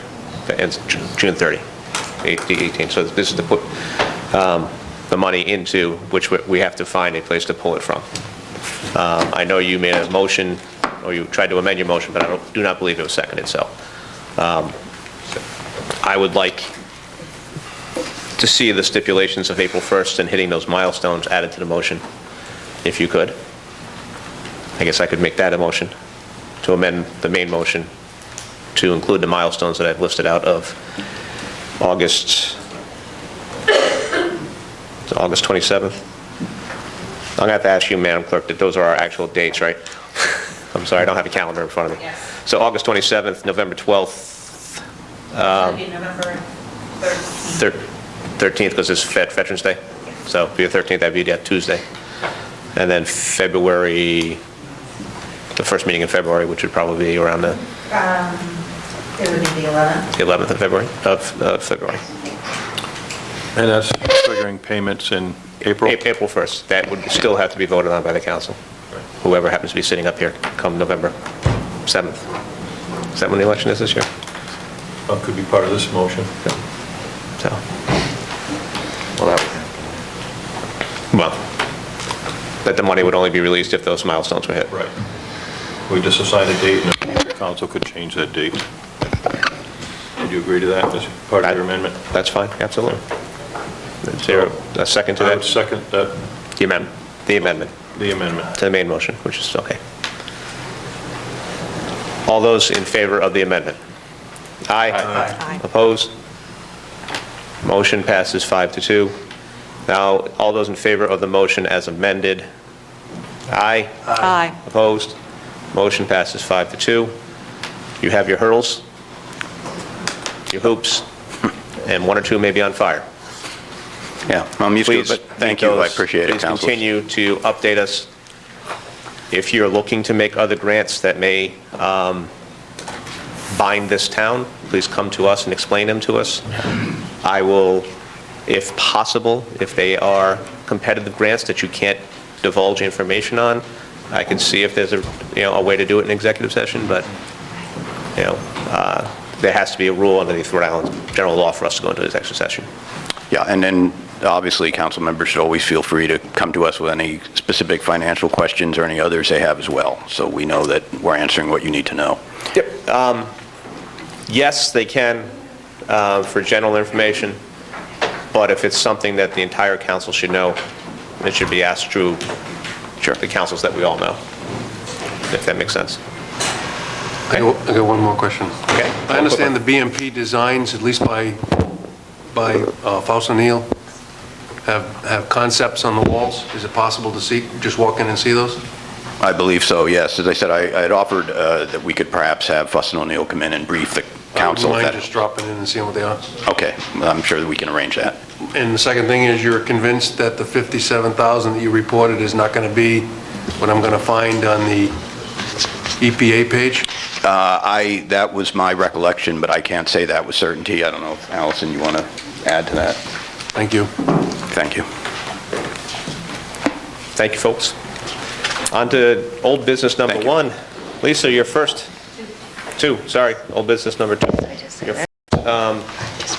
financial report.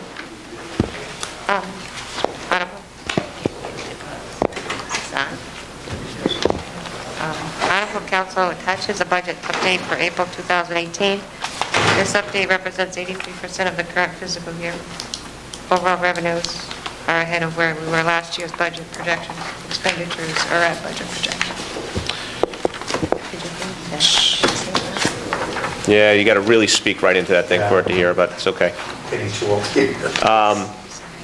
So back to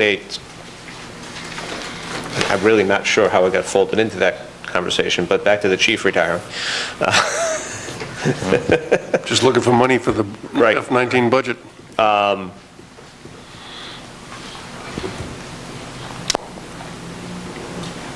Mr. Rayner, I guess I'll ask you this question because it's not fair to ask it of Lisa yet because she just got here.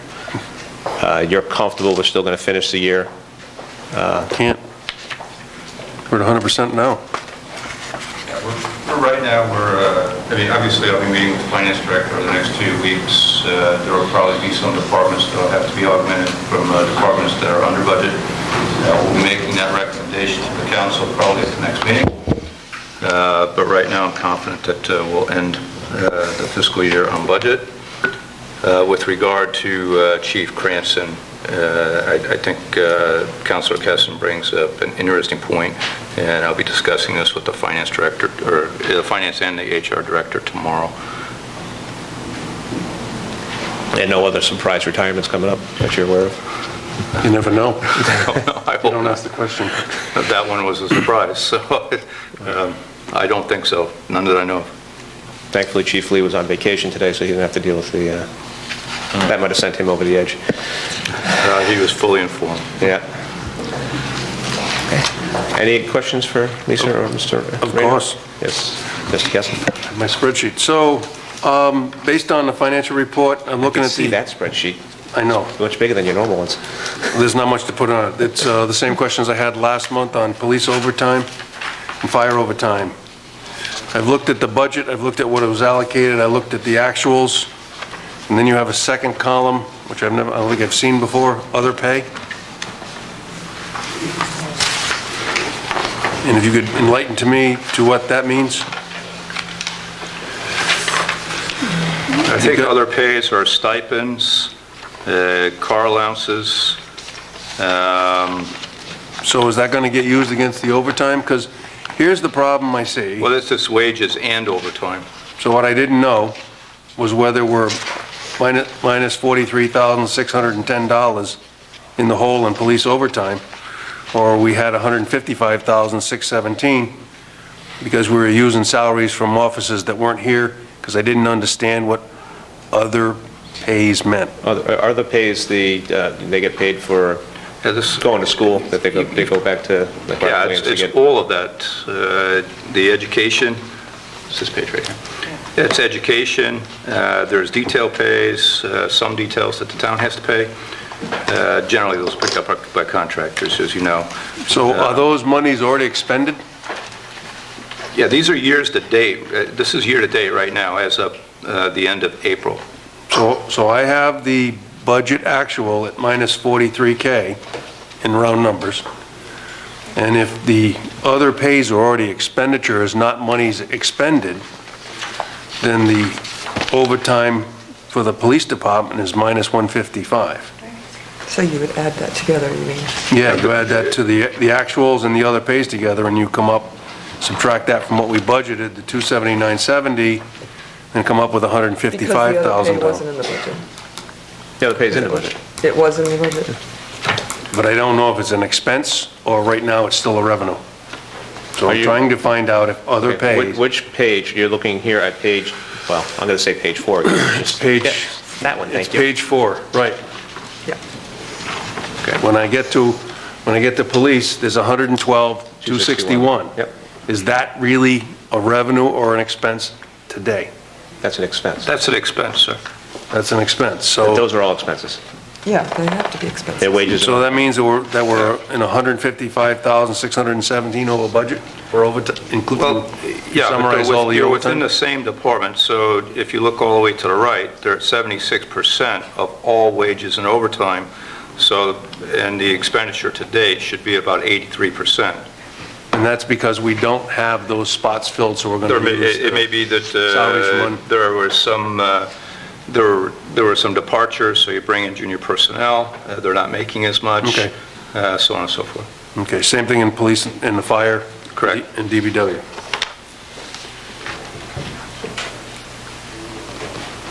Thank you.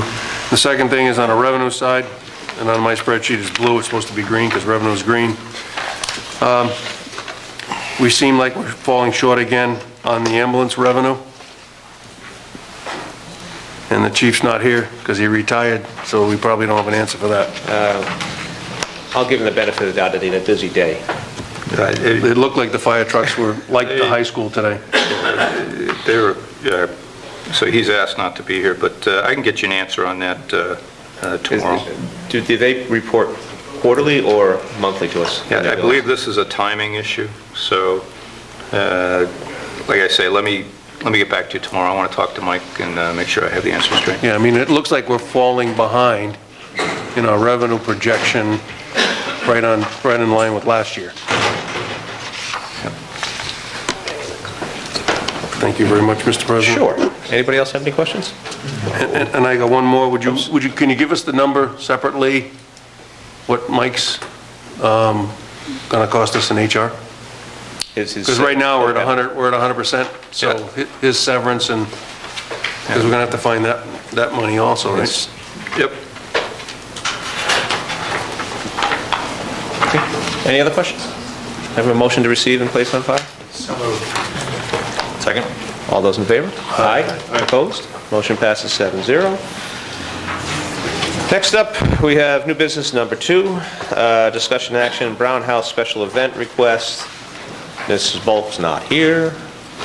Mr. Rayner, essentially what we have here is somebody who would like to have their mini wedding reception at the Brown House. This is a initiative by the Recreation Coordinator Director looking for ways to bring in revenue. She's proposing that we do this, and then we'll evaluate it afterwards, apply some lessons learned, and come up with a more concrete SOP and more specifically pricing structure after this event. Motion to approve. Second, we'll have discussion. Somebody just make a second. Second. Thank you. Go ahead, Mr. Jukusa. I have several concerns about this. I understand it's the first time it's being tried, and I do appreciate your suggestion that we learn lessons from it, but these are just some of the questions I think need to be answered. First, are we charging enough money? CFP charges about $300 for a 2 to 6 hour rental of just the hall, and it does not have a hardwood floor that could be as easily damaged, or it has a floor that might not suffer the damage that the Brown House would. I guess my question is $250 going to be enough to cover hardwood floor restoration or even cleaning? The applicant's hoping for good weather and outside festivities, but if it is raining, are we allowing 50 people and food to be served inside the house? And I know they are serving alcohol. I guess another question I have is there enough insurance? Some venues, like the Narragansett Clubhouse, require 2 types of insurance, a separate one for liability for alcohol. Another question would be, shouldn't there be some limitation to where drinking is allowed? I know some venues require that the drinking be kept indoors. Another question I have is that because it is Portsmouth taxpayer money supported, do we have a different policy between residents and non-residents? In fact, there is, it says in Narragansett that a taxpayer resident is not permitted to rent or sponsor an event at their facility for a non-resident or business organization. And I did notice that the applicant was from Warwick. And then I'm not sure about tents and trash and just all kinds of details that it seems there need to be addressed as other towns have addressed the use of their facilities. And and one other thing that occurred to me is, are we hurting local businesses who could have had this event at their business? So I just think these are questions that need to be looked at, and perhaps it could be looked at by, because I know Wendy is a part-time person and just starting and has tons of work to do, that maybe the PEDC might be able to help with this, or perhaps a Roger Williams University project could be directed at answering these questions, but it seems to me that there needs to be a broader policy. Okay. Don't necessarily disagree with any of that. As far as the TULIP policy that they take out for the insurance on the, is a relatively standard thing. We've had them taken out for events at the Lower Glen as well.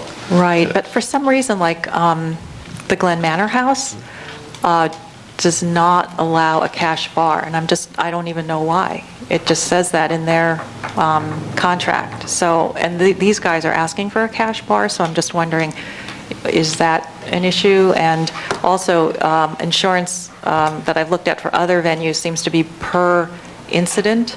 And I don't know if ours is written like that or if it's just for $1 million total. Okay. So just questions we really need to focus on. Sure.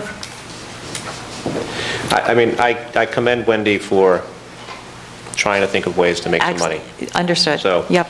That's where we first start out with. I can tell you that she says 50 and it says to restrict the attendance to 38. So if it does rain, there's going to be 12 people outside. Seriously? That's what it says. So, Mr. President? It's not. That would lead me to the question of, is there any representation of the town during this event? I mean, that would be, Ms. Ujifusa raises legitimate concerns that possibly we as a council should address rather than forking it off to some other committee. But I think there's, especially for a trial run, there should be some representative of the town on the premises. I would believe that would be Ms. Polk. Well, it doesn't say that here. So, do you know any more than we do, Mr. Rayner? I know there'll be a police detail present. I believe that it was Wendy's intent to supervise, but I'll confirm that. Thank you. Any other questions? Ms. Bader? Yeah, I had many of the same concerns. And another thing that I was thinking too, there's no use of fireworks, loud music, or any other event that will produce loud noise. Are they going to have a band or a DJ? It's not in their application. I don't see that. Well, I know it's not in their application, but most weddings have something, some sort of music. I'm not crazy about this idea to use the Brown House for weddings, for the same reasons that Mr. Ujifusa just listed. And especially when we have the Glen Manor House right down the street. And I think $200 is just too small of a fee. It's just,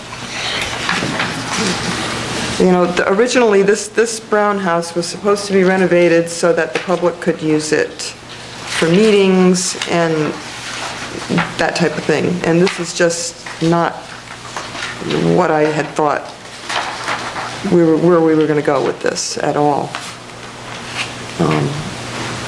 This is why we have the Glen Manor House.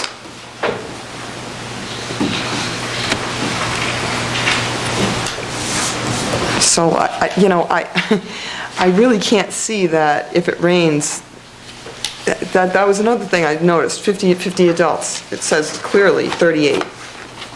You know, I really don't think 12 people are going to be standing outside in the rain. This is somebody's wedding, you know? I mean, if we're going to...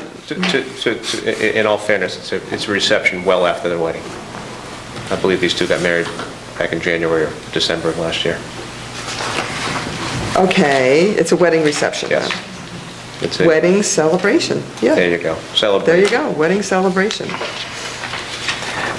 I know, we're stuck between, I don't want to say a rock and a hard place, because yes, technically we could say no. But again, we're at that point where Ms. Bulk is trying to find other ways to raise funds. I don't know if the garden clubs had any meetings there, Mr. Ringer. I don't know if any other, I think some of the youth sports have had meetings in there, but I don't remember anybody else taking advantage of it. Committees that would love to meet there. Yeah, all they have to do is reach out and ask Ms. Bulk for a schedule. And that's the big thing. Anybody else? There's nothing else going on that day, right? The day of this, what day? Polo. But this, like I said, this will be done before 4 p.m. is what they've stated. It's 12 to 4. 12 to 4. And Polo does not typically spill over. There are employee cars on the other side, but it's not nearly full. It's kind of hard to say. All right. All those in favor of allowing this event, and then...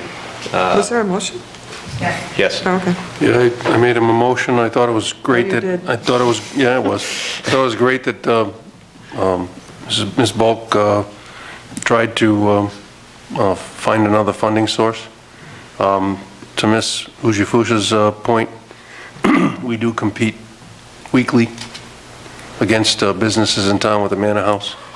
So this isn't that much different than that. I'm assuming 50 people is a pretty small wedding, and that's the reason I made the motion.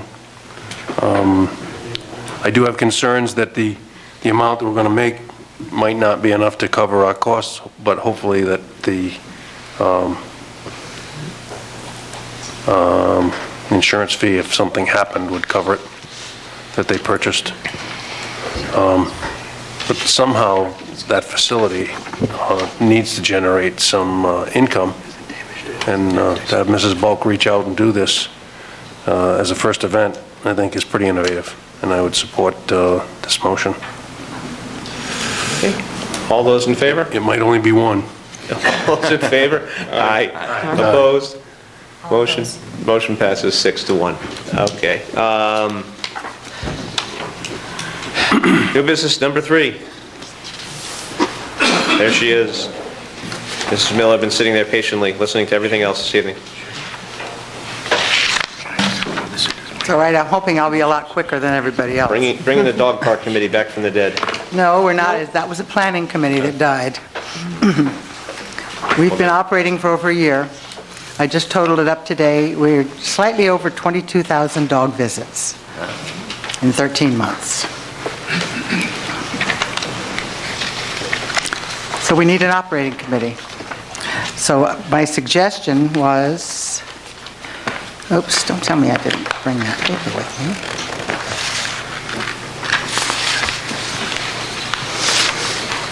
Well, it's in bold. And why didn't I left the wrong paper at my desk seat. Let me just run and get that.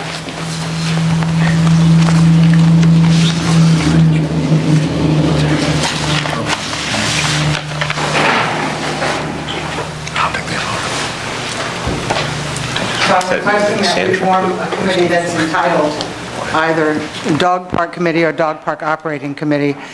There's precedents for both. Glen Farm is the working committee, Melville Park Committee is just Melville Park Committee. So it's your pleasure, it doesn't really matter. This would be made up of residents of the town of Portsmouth and surrounding communities who own dogs and visit the dog park regularly. And we hope to meet at the Brown House. I haven't pursued that yet till we get formed and operating, but It will be a working committee of the town, subject to open meeting laws and reports, and not a 50c3 corporation at this time. And I listed the purposes. Do you want me to go over any of this stuff? No, and, everybody read the agenda, correct? I read through it, but I couldn't discern the cost that we have. There is no cost. There'll be no cost to the town? No. There is current cost to the town right now in terms of mowing. That was one of the areas put into the DPW mowing budget that we approved. And the bags. No, There's an $8,000 dog park line item budget in DPW, and then, as discussed, when we discussed the Daypont contract, that dog park has been folded into the Daypont contract. And Right now, the... Of course, all goes into effect on July 1st. Right now, the campground people are mowing. Until July 1st. Yeah. And he said he can't continue that.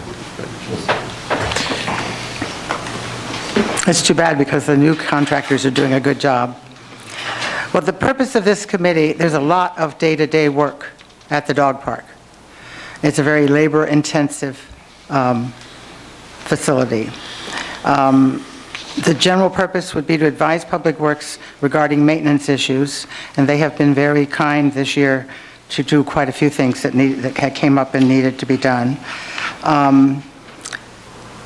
And then to raise funds to pay off the existing construction debt to the town. There's still 10,000, I believe, 10 or 12,000 that's owed. And propose upgrades and expansion to the council. In other words, we would not make any changes or move forward unless we had your approval. And then the most important part of the folks on this committee would be to serve as custodians of the dog park on a daily basis. And those things are bulleted that need to be handled day to day.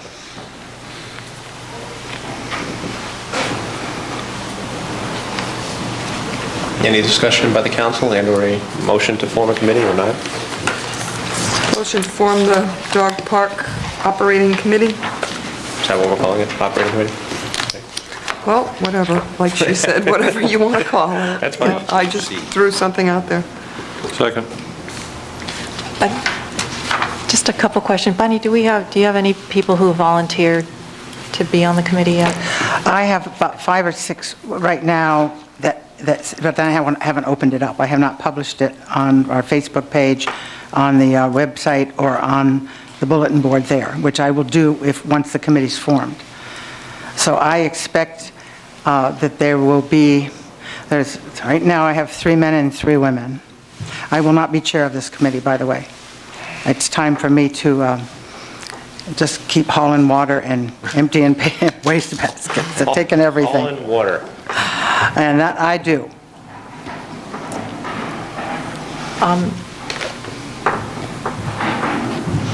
And Mr. Rayner, just to clarify, there's 8,000, the budget is $8,000 for next year, but the original park was $30,000, is that correct?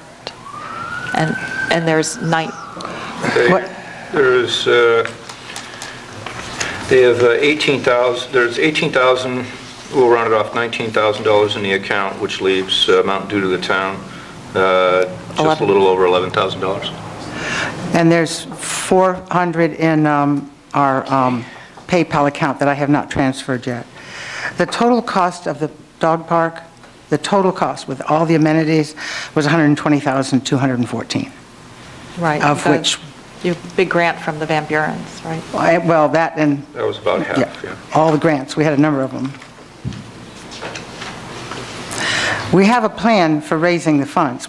I can't do everything. So I had to decide whether to continue when our committee fell apart and people left town and were unable to help. I chose to take care of the maintenance issues rather than, the custodial issues, rather than continue trying to fundraise. Elizabeth, how are you? I'm doing well, Mr. President. You want to make a comment, or? Yeah, I was hoping to clarify something. The last bullet point under the custodial care that Ms. Miller provided is answering questions of those utilizing the park about the rules and policies.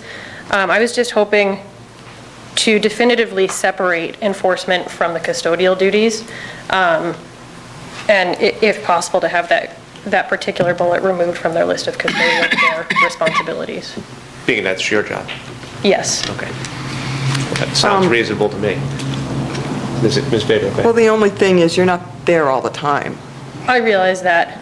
So However, like, if someone is there from the dog park, they could just say, you know, my only concern with that is today I have had at least one incident where I have tried to enforce. I've gone down, per Chief Lee's instructions, to enforce a particular rule, and upon my arrival there, I asked some people to do a certain thing, and they said, well, so-and-so who was very involved in the creation of the committee, of the dog park, publicly said it was okay, so why can't we do this? So not knowing who's and it was against the rules that are already posted Correct. on the, oh dear. Yeah. So just not knowing who's going to be on this committee, while it's okay for them to answer in a personal General way. questions. Yes, if they could either direct them to the sign or have them call me with any, nitty-gritty details, I have no problem answering my phone to call them back. Okay, great. But enforcement should stay with you. Correct. No problem. Thank you, Mr. President. Council President, members of the council, in our dog budget, we do have some things outlined already. Grass mowing wasn't part of that. That was part of our grass mowing. Right. General contract. General contract. But we do have, overseeding sod, the bubbler, once a year to winterize that. We have fence repair.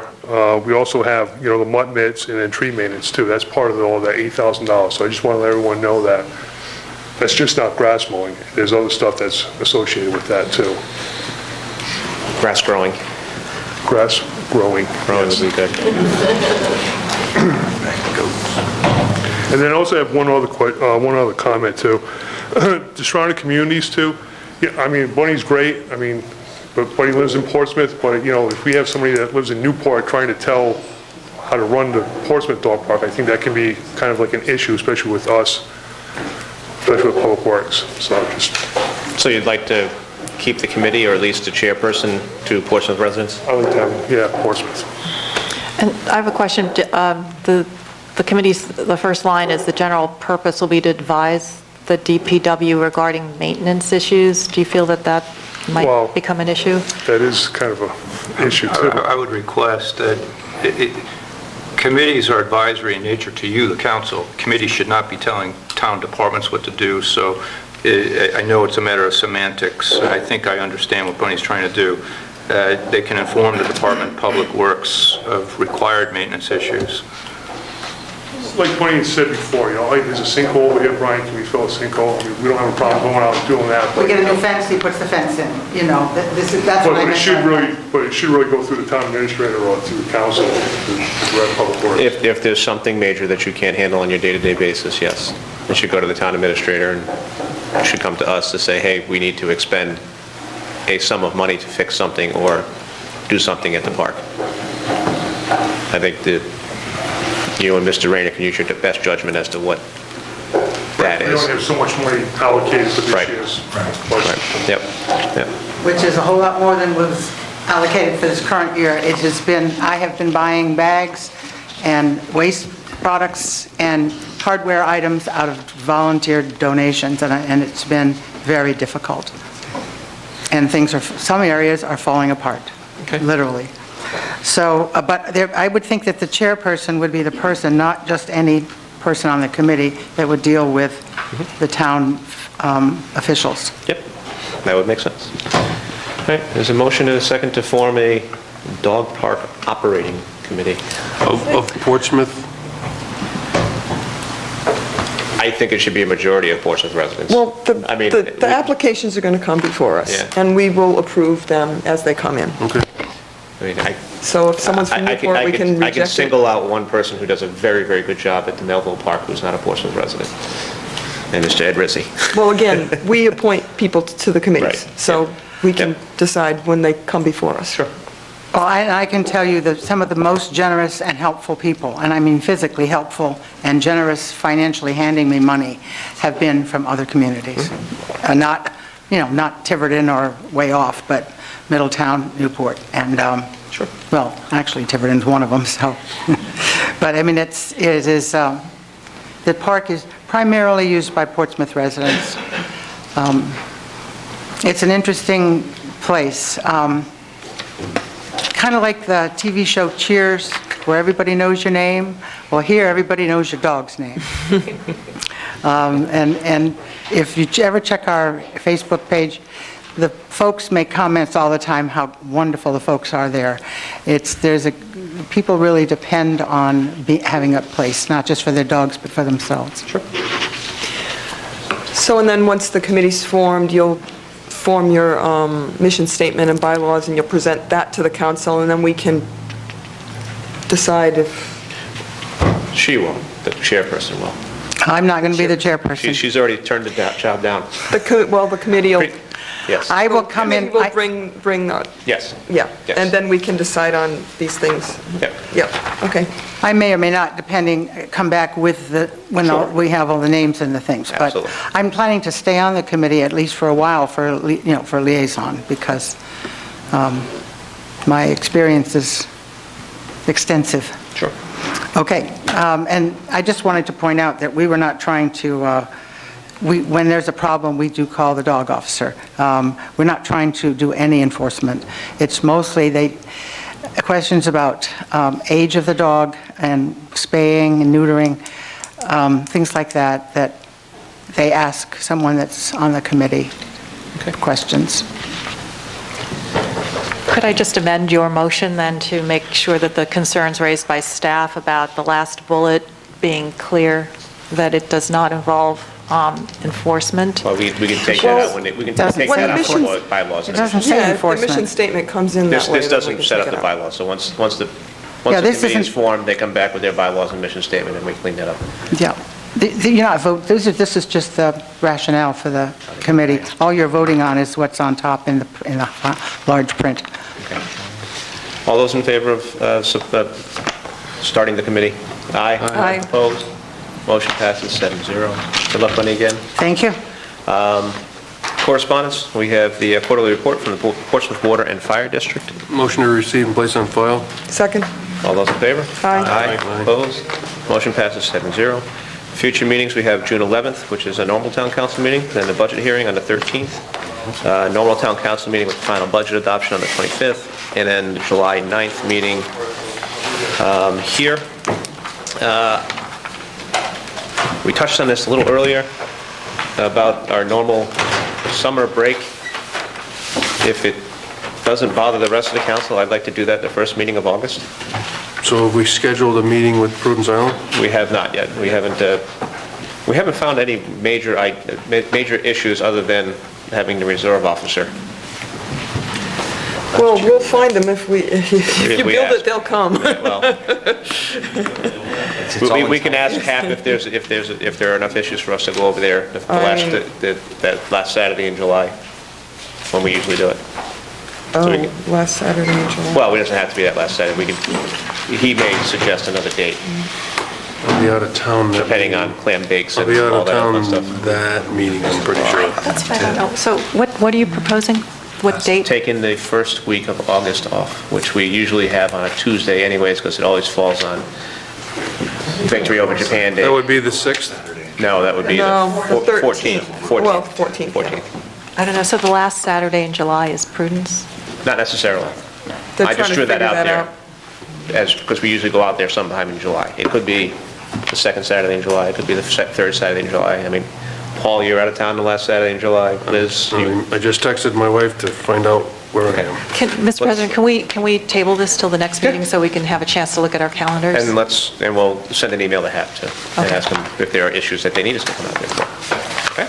Mr. President, we're going to keep the public hearing at the council chambers or at... Middle school.